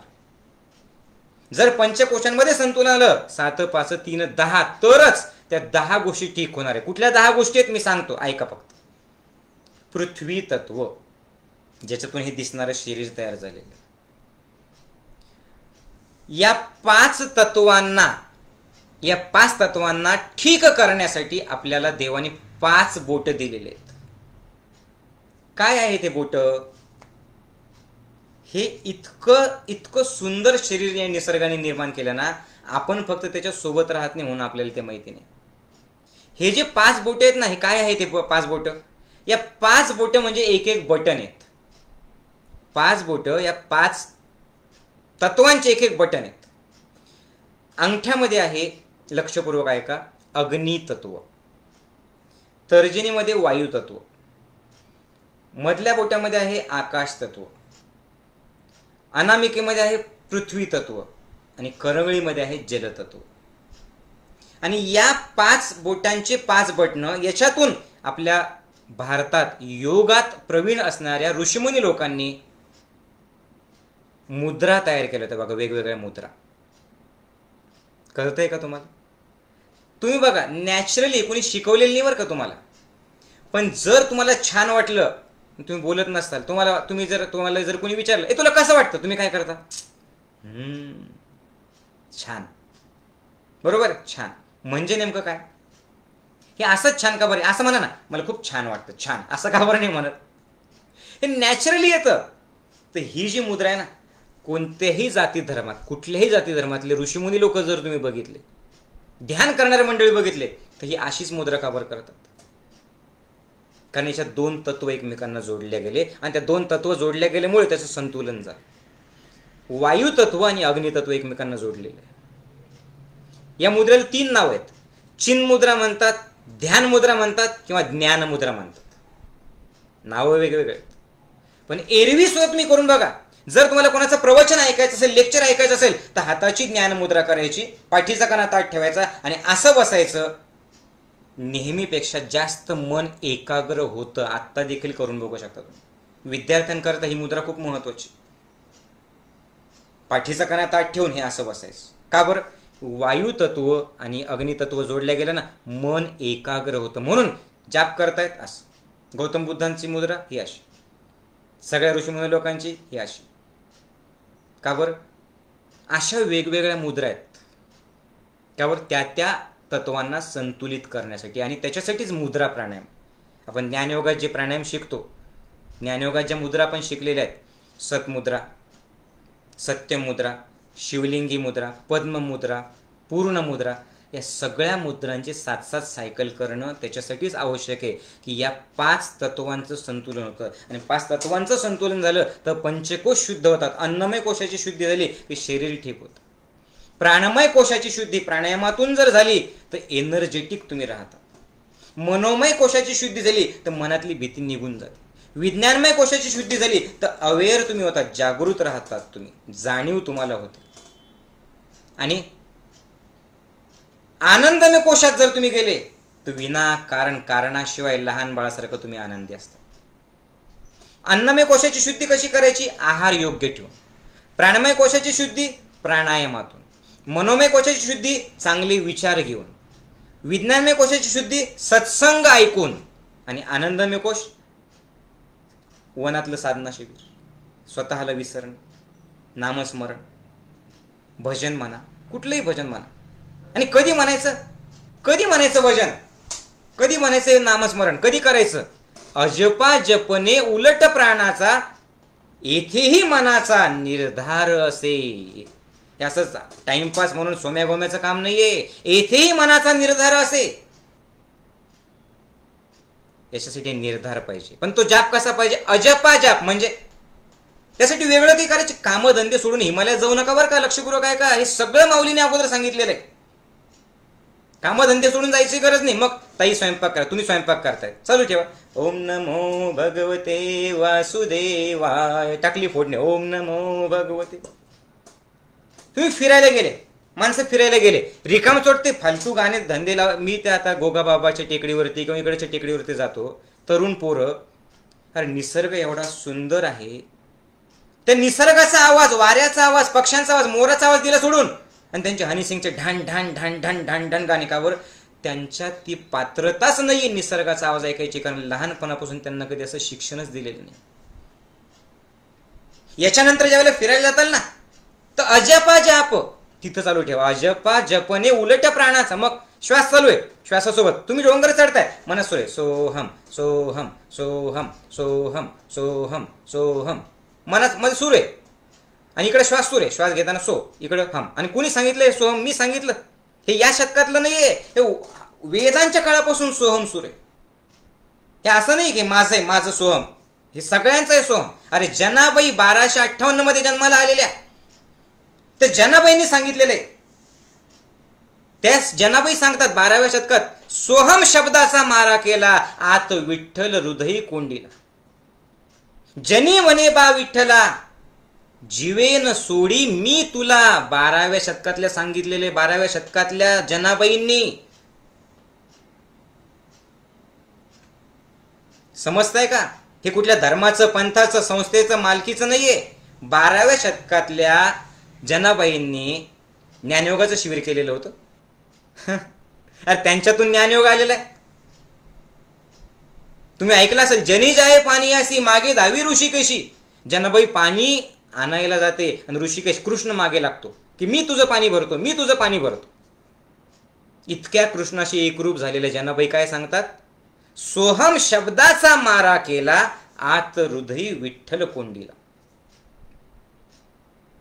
12व्या शतकात. जनी म्हणे बा विठ्ठला, जीवेन सोडी मी तुला, जीवेन सोडी मी तुला. या शब्दाचाच अर्थ काय आहे, अजपाजपणे उलट प्राणाचं एकच आहे. सोहम शब्दाचा मारा केला, विठ्ठल कोंडीला म्हणजे डोळ्यामध्ये विठ्ठलाची मूर्ती. आणि चालताना काम करताना गवऱ्या थापतायत जनाबाई, गवऱ्या थापतायत, पण काय सोहम सोहम सोहम सोहम सोहम सुरू, म्हणजे श्वासाकडे लक्ष. अरे सोहमच नाही, काही म्हणा, सोहम म्हणा, टोहम म्हणा, कोहम म्हणा, हरिओम म्हणा, शिवोहम म्हणा, काही पण चालेल, कारण प्रत्येक त्या श्वासात परमात्माच आहे. सोहमने म्हणायचं शिवोहम म्हणा, शिवोहमने म्हणायचं हरिओम म्हणा, हरिओमने म्हणायचं नुसतं ओम म्हणा. हे किती सायंटिफिक आहे बघा. चालताना चालू आहे सोहम, किती सुंदर सांगितलेले बघा. मग ज्या वेळेला तुम्ही या पंचतत्वांचं संतुलन वेगवेगळ्या मुद्रांमधून तुम्ही हे अनुभवलं का हो कधी? कथ्थक डान्स करणारे, तुम्ही डिस्को डान्स करणाऱ्यांविषयी बोलत नाही मी. कथ्थक नृत्य करणारे, जे नुसते हौसे खातर करतात ते नाही, 6 महिने शिकले त्यांच्याविषयी नाही. जे कथ्थक मध्ये साधना केलेली, संगीत या विषयात साधना केलेली, भरतनाट्यम ज्यांनी साधना केली, तुम्ही बघितलं त्यांचे चेहरे कसे ध्यानमय असतात, तेजस्वी असतात, बघितलं तुम्ही का बरं? त्यांच्या मुद्रा बघा ना, आपोआप त्या मुद्रा आहे, तो भाव आहे, त्या नृत्यामध्ये ते स्वतःला विसरतात, परमात्मा. या मुद्रा विनाकारण नाही आहेत. तेच ढांढाण ढांढाण ढांढाण करून डीजेवर नाचणाऱ्या पोरांना हे कळणार नाही. त्याच्यातून रजोगुण वाढतो, तमोगुण वाढतो, आणि भजनातून सत्वगुण वाढतो.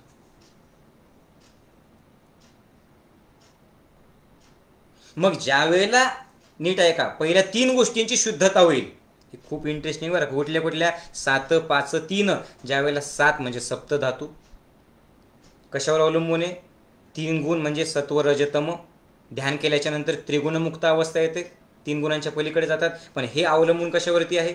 5 म्हणजे पंचकोश किंवा पंचतत्व. मग ज्या वेळेला पंचतत्व, ज्या वेळेला 7 धातू, आणि ज्या वेळेला 3 गुण संतुलित होतील, हे 3 गुण ज्या वेळेला संतुलित होतील, त्या वेळेला पुढच्या 10 गोष्टी नीट चालायला लागतील. आणि त्या 10 गोष्टीवरती तर सगळं ठरतं. तुम्हाला मिळणारं यश आणि अपयश, तुमच्या मनाची अवस्था, त्या 10 गोष्टींवरती. पण हे सुद्धा कधी होतं? किती बारीक अभ्यास होता बघा बरं. अजपाजाप म्हणजे काय? हे माऊलींनी, ज्ञानेश्वरांनी सांगितलं, त्याच्या अगोदर सांगितलं, हे पतंजली ऋषीने सांगितलं. काय सांगितलं त्यांनी? तुम्ही निरीक्षण करा.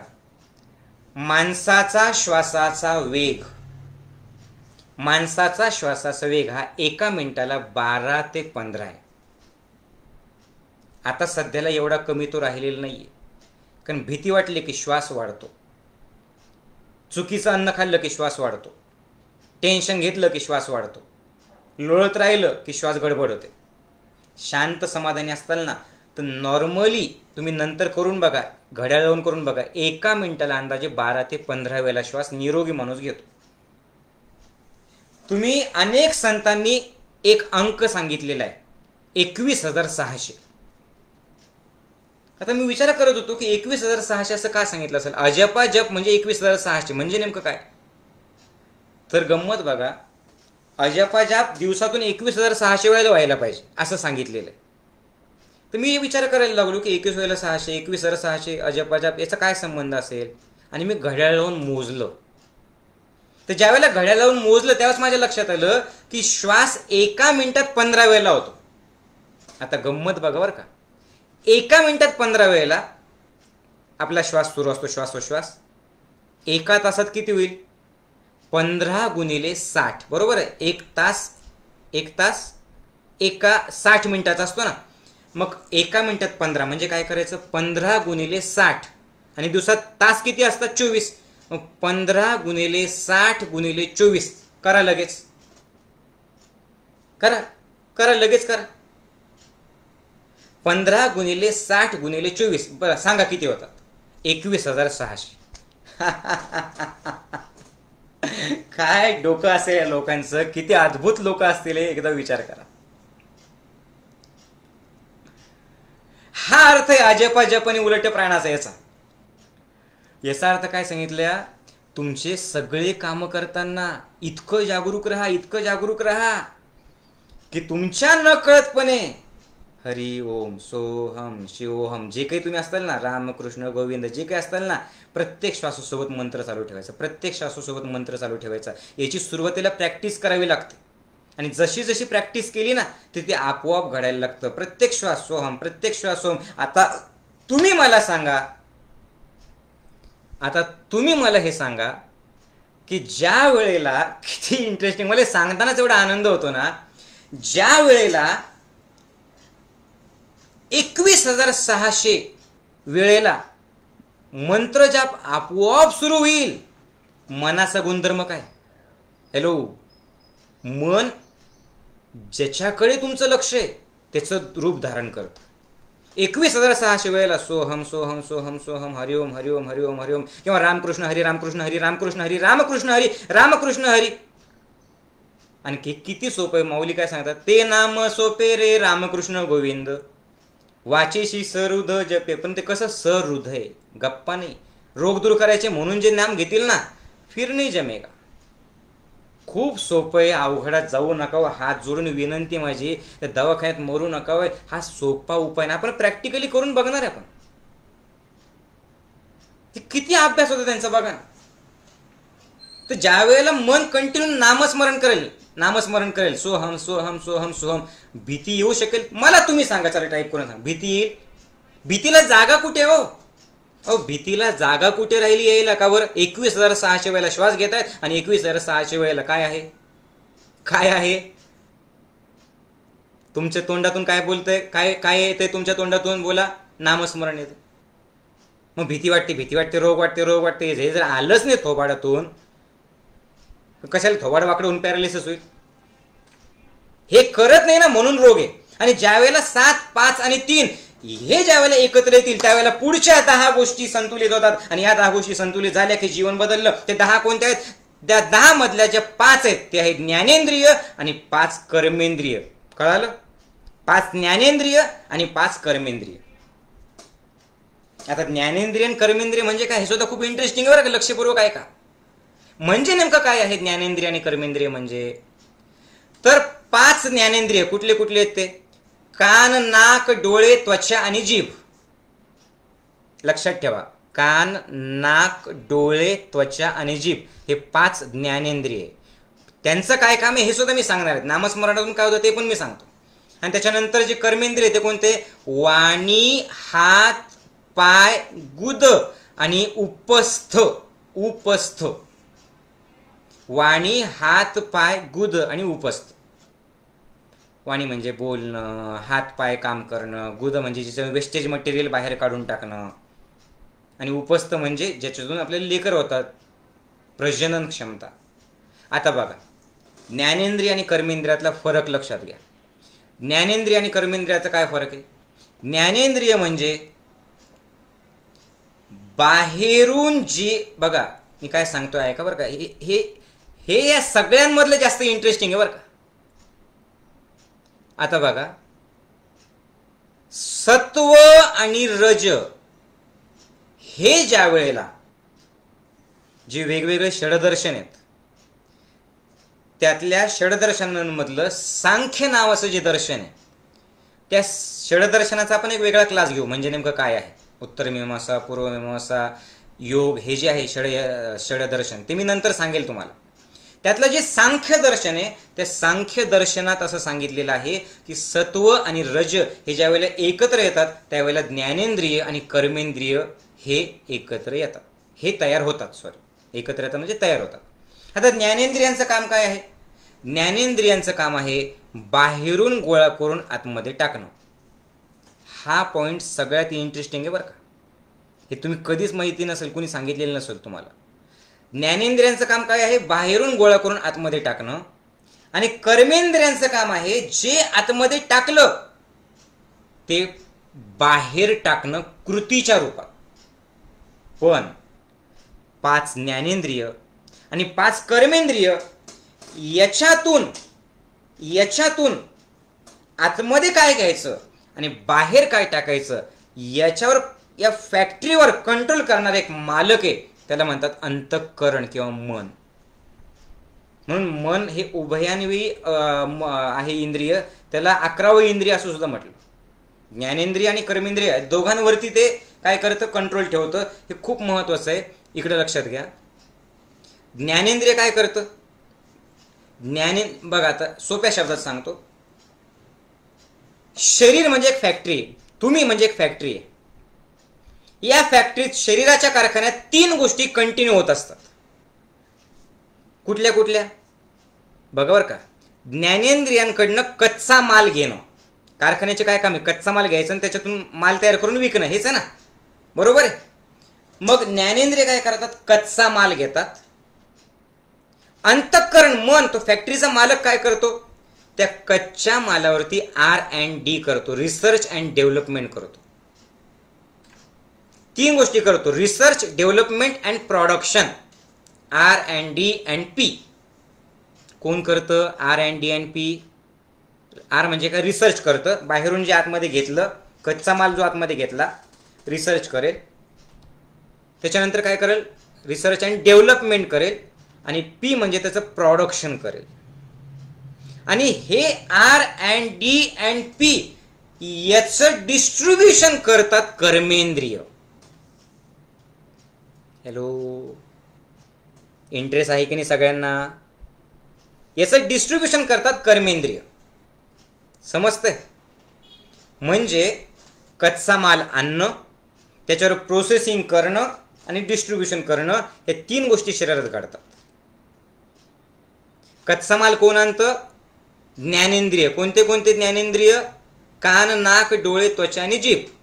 याच्यातून कच्चा माल घेतला की मन काय करतं? प्रोसेसिंग. प्रोसेसिंगमध्ये कुठल्या कुठल्या 3 गोष्टी? प्रोसेसिंगमध्ये research and development and production. आणि हे जे कर्मेंद्रिय, हे कर्मेंद्रिय काय करतात? बाहेर डिस्ट्रीब्यूट करतात. उदाहरणार्थ या ज्ञानेंद्रियांपैकी एकाने जेवण केलं. आता जेवण केल्याच्या नंतर मन म्हणजे तुम्ही, तो आत्मा काय करेल? त्याचं प्रोसेसिंग करेल. प्रोसेसिंगसाठी काय दिलेलं त्यांनी? साधनं दिलेले आहेत. जठर दिलेलं आहे, लिव्हर दिलेलं आहे, पॅनक्रियास दिलेलं आहे, आतडे दिलेले आहेत, लहान आतडे दिलेले आहे, मोठा आतडे दिलेले आहे, गुदद्वार दिलेले आहे, अन्ननलिका. हे काय करतं? हे सगळे ते यंत्र आहेत. जसे फॅक्टरीत यंत्र असतात ना, तशी यंत्र आहेत. मग जर कच्चा माल तुम्ही टाकला, ते एक एक एक एक एक एक एक एक करत बरोबर बरोबर बरोबर ते जसं पुढे जातो ना माल आणि सगळ्या शेवटी तयार होतो, तसं आत्मा काय करतो? मन काय करतं? त्याच्यातून अन्नरस शोषून घेतं, बाकीचं टाकून देतं. जे वेस्टेज मटेरियल आहे शेवटी ते बाहेर टाकून देतं. मग हे जे वेस्टेज मटेरियल टाकण्याचे जे गटार आहे, जी यंत्रणा आहे, ती सुद्धा साफ पाहिजे बरं का. ती साफ नसेल तर रोग येतात. याच्यासाठी शंख प्रक्षालन, याच्यासाठी वमन, याच्यासाठी बाकीच्या ज्या वनातल्या गोष्टी आहेत ना त्या महत्त्वाच्या. म्हणून दर 3-3 महिन्याला ते येऊन स्वच्छ करायला पाहिजे. नाही तर गटार जर साचली तर सगळी दुर्गंधी येते. आणि ती दुर्गंधी म्हणजे काय आहे? रोग आहेत. कळतंय? ती दुर्गंधी म्हणजे रोग आहेत. साधना शिबिर केलं ज्यांनी, त्यांना माझं बोलणं आपोआप कळेल. ज्यांनी शिबिर केलेलं नाहीये त्यांनी आपलं शिबिर करा, म्हणजे ते सगळं आपोआप घडतं. मग आता ते घेतलं, काय घेतलं? अन्न घेतलं, प्रोसेसिंग केली, डेव्हलपमेंट केलं, प्रोडक्शन केलं. प्रोडक्शन काय आहे? एनर्जी. आणि आता मनाने एनर्जी डिस्ट्रीब्यूट करण्यासाठी काय केलं? कर्मेंद्रिय जे आहेत आपले, त्या कर्मेंद्रियांना सांगितलं करा डिस्ट्रीब्यूट. वेस्टेज मटेरियल गुदाला सांगितलं टाकून दे, हातापायला सांगितलं काम करचं, बरोबर. वाणीला सांगितलं देवाचं नाव घे. पण जर आता लक्षपूर्वक आहे का, पालक जे आहेत आईबाप लक्षपूर्वक आहे का, कच्चा माल कोण घेतं? ज्ञानेंद्रिय. डोळे बघतात. आता या डोळ्यांनी कच्चा माल सारखा सारखा घेतला, काय? या ॲक्टरनी आत्महत्या केली, या ठिकाणी असं असं वाईट घडलं. आता वाईट गोष्टी, आत्महत्येच्या गोष्टी ज्या वेळेला ज्ञानेंद्रिय आतमध्ये घेतील, मनाला काय घेणं, तुम्ही काय करतात, मन काय करतं, R&D&P, research and development and production. त्या घाणेरड्या निगेटिव्ह गोष्टींना मन काय करतं, अजून त्याच्यावर रिसर्च करेल, अजून त्याला डेव्हलप करेल, अजून त्याच्यातून अजून प्रोडक्शन निर्माण करेल, आणि प्रोडक्शन निर्माण कर्मेंद्रियांना सूचना देईल, तू पण कर असंच. आणि म्हणून ह्या ॲक्टरनी आत्महत्या केली की अनेक लोकांनी सुद्धा आत्महत्या करून घेतली की नाही घेतली. का बरं?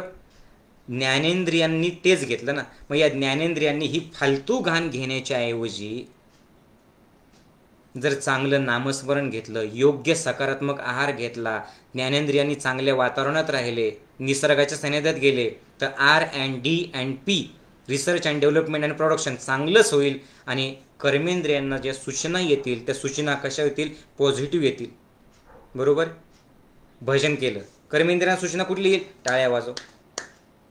ध्यान केलं, नामस्मरण केलं, कर्मेंद्रियांना सूचना कुठली येईल, की शांत राहून सगळे कामं करत राहा. समजतंय? बलात्काराच्या बातम्या वाचतायत, घाणेरड्या बातम्या वाचतायत, वासना सगळी तुमच्या त्या व्हिडिओमध्ये जाते.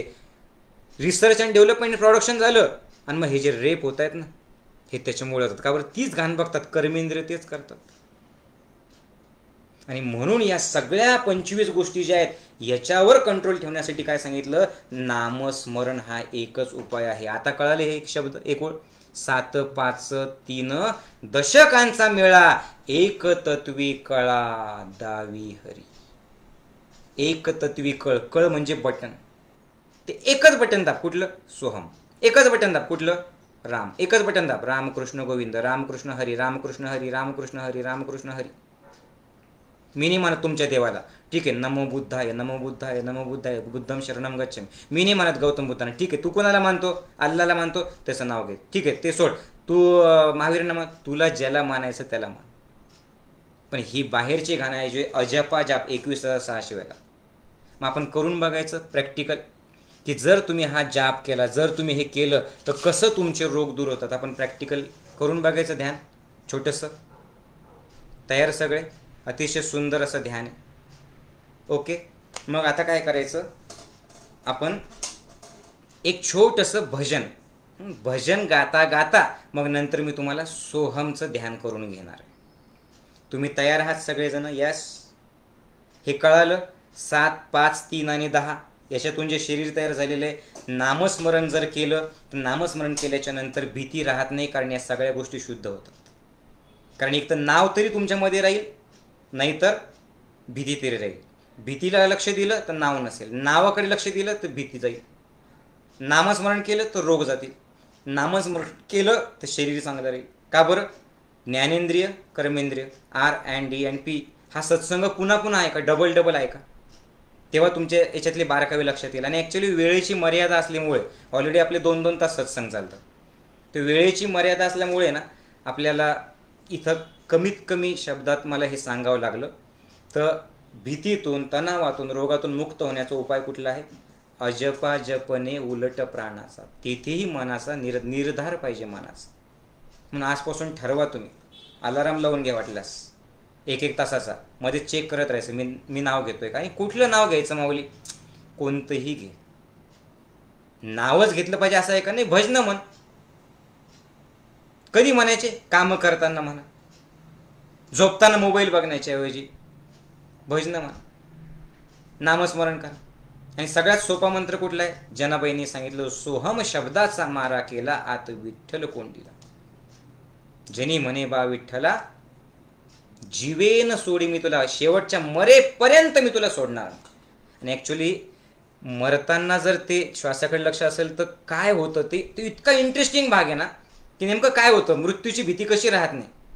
आता तो अर्ध्या तासाचा भाग आहे म्हणून मी ते आत्ता सांगणार नाही की त्यांनी काय घडतं. आपण पुन्हा पुढच्या सत्संगात बघूयात कधीतरी. तर आता काय करायचं, असं मोकळं बसा, छान डोलत आपण अनुभव घेऊयात आता ध्यानाचा अनुभव. आता सगळ्यात महत्त्वाचं काय सांगितलेलं इकडे लक्ष द्या. सगळ्यात महत्त्वाचं काय? वाचेशी सरुध जपे आधी. सरुध म्हणजे हृदयापासून. जर तुम्ही हे नुसतंच म्हणायचं म्हणून म्हटलं तर हे खूप सोपं आहे. ते नाम सोपे रे रामकृष्ण गोविंद, खूप सोपं आहे.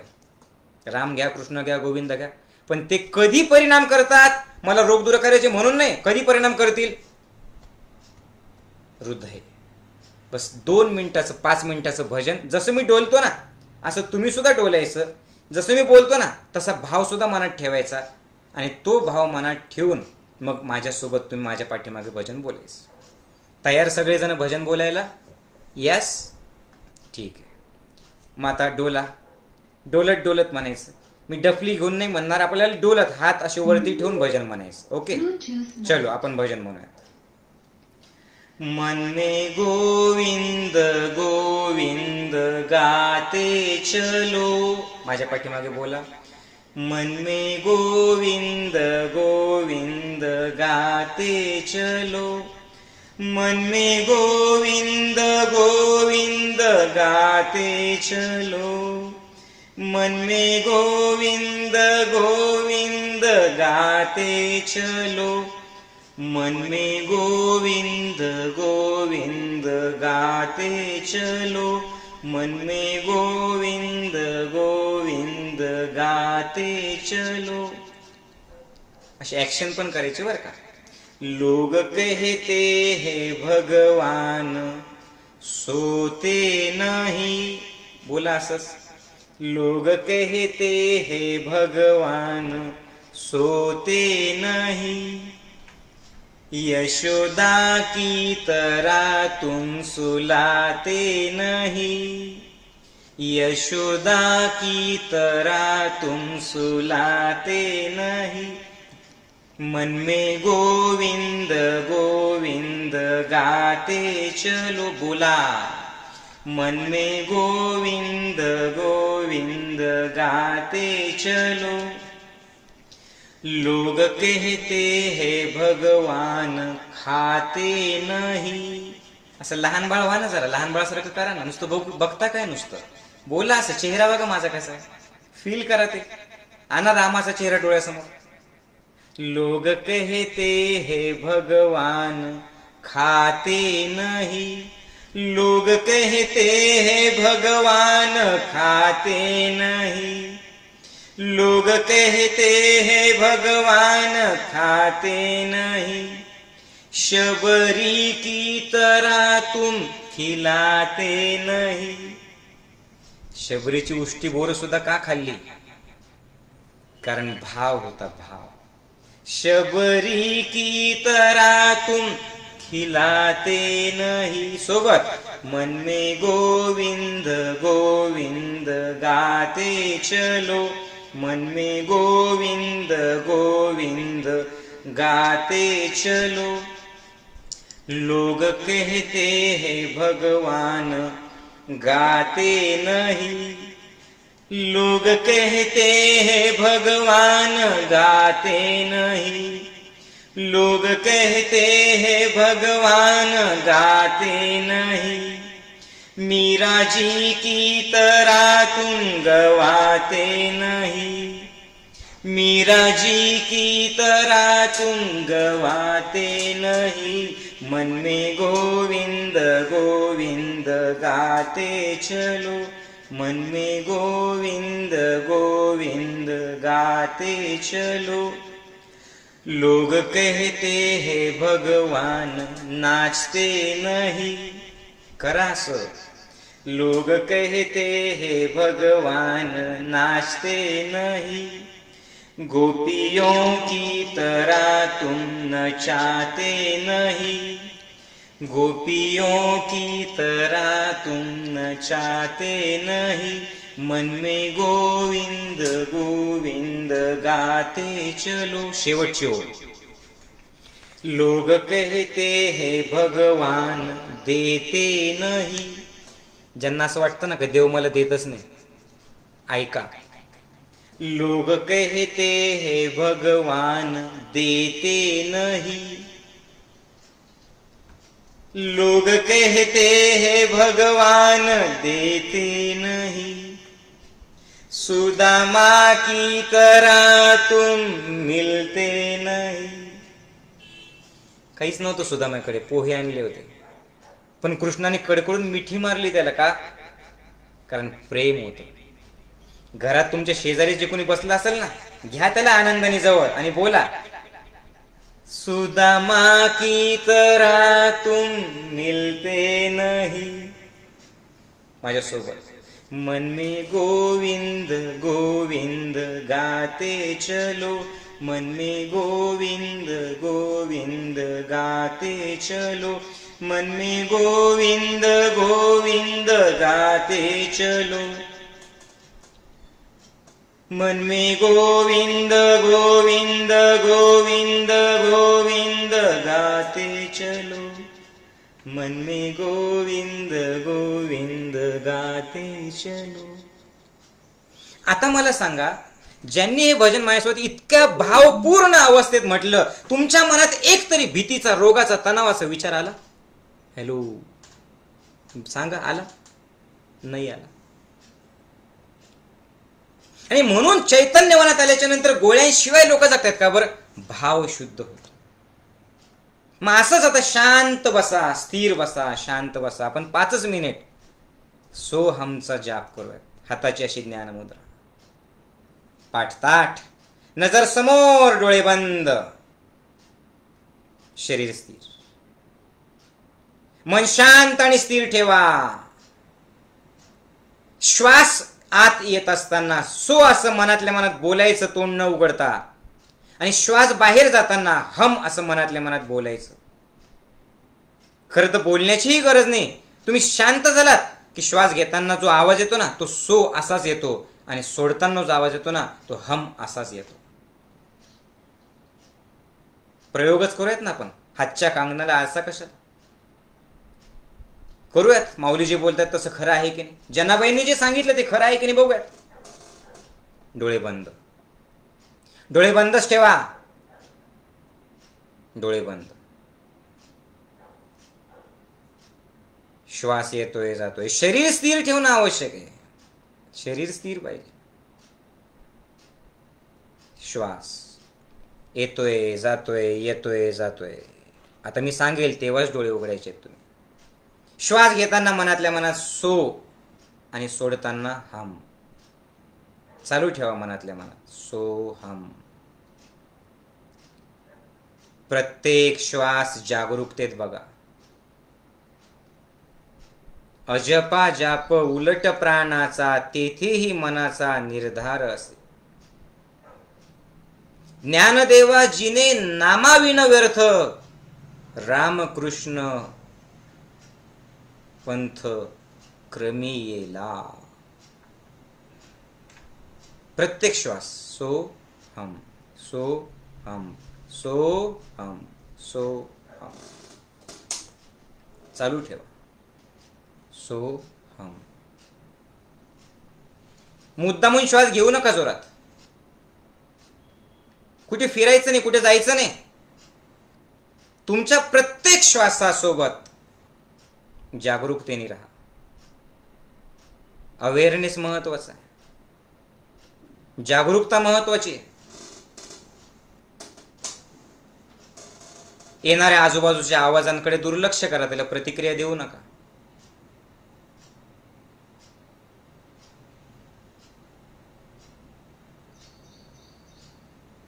येतोय जातोय, येतोय जातोय. येताना सो, जाताना हम. सो हम, सो हम, सो हम, सो हम, सो हम, सो हम, सो हम. चालू ठेवा.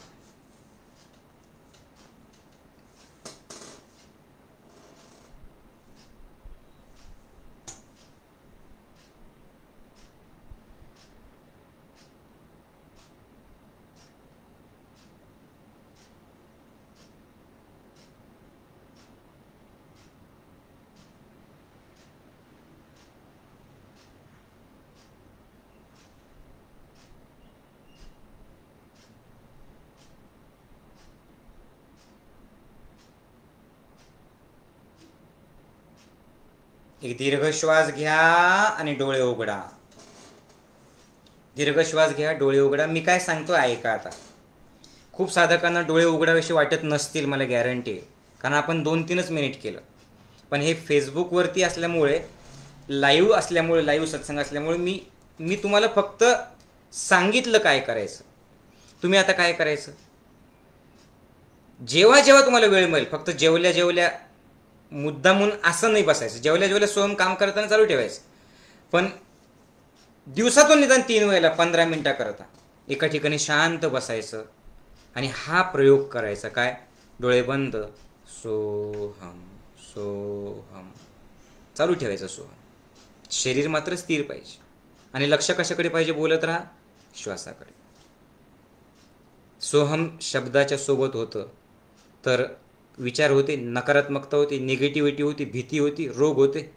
हे इतकं पॉवरफुल आहे, लक्षात घ्या की आपोआप सगळी भीती आणि रोग पळून जातील. हा सगळ्यात मोठा उपाय मंत्र आहे, जो हजारो वर्षापासून, वेदांपासून, मी तुम्हाला वेदांचं सांगितलं, पतंजली ऋषींचं सांगितलं, मी सांख्य दर्शनाचं तुम्हाला सांगितलं, अगदी माऊलींचं मी तुम्हाला सांगितलं, जनाबाईंचं सांगितलं, हे सगळ्यांनी सांगितलेलं आहे. आणि हे करत नाही ना, म्हणून हे रोग आलेले. म्हणून सगळ्यांनी हा सत्संग मी यूट्यूबवरती टाकणार आहे थोड्या वेळाने, 1 तासाच्या तुम्हाला हा सत्संग तुमच्या मोबाईलवरती मिळेल. तर हा सत्संग तुम्ही पुन्हा बघा आणि सगळ्यांना पाठवा आणि त्यांना फोन करून सांगा की बघ, हे गोळ्या घेत मेल्यापेक्षा ना हे जर केलं ना तर गोळ्या घ्यायची गरज नाही पडणार. तुम्हाला नाही वाटत का असं? तुम्ही सांगा मला. जास्तीत जास्त शेअर करा, नुसतं शेअर करू नका, फोन करून सांगा की बघ बघ हे की काय आहे नामस्मरणामध्ये. हे नामस्मरण करत नाही ना, म्हणून तुला भीती, म्हणून तुला रोग आहेत. यासाठी ज्ञानयोगाशी जोडलेलं राहा. आपले चैतन्यवनातलं जे निवासी शिबिर आहे ते तर लॉकडाऊन उघडल्याच्या नंतर सुरू होईलच, पण ऑनलाईन शिबिरं सुद्धा सध्याला सुरू आहेत 9 दिवसांची. आणि असं चुकीनं सुद्धा समजायची गरज नाही ऑनलाईन शिबिरातून कधी फायदा होतो का. कोण घेत आहे त्याच्यावर अवलंबून आहे, ते माऊली घेत आहेत. 6 सप्टेंबरला ऑनलाईन शिबिर आपलं पुढचं सुरू आहे, सकाळी 6:45 ते 8:30. ज्यांना बुकिंग करायचं असेल, नोंदणी करायची असेल, त्यांनी पंढरी गुरुजी, सूर्यभान गुरुजी किंवा पुष्पाताईंकडे नोंदणी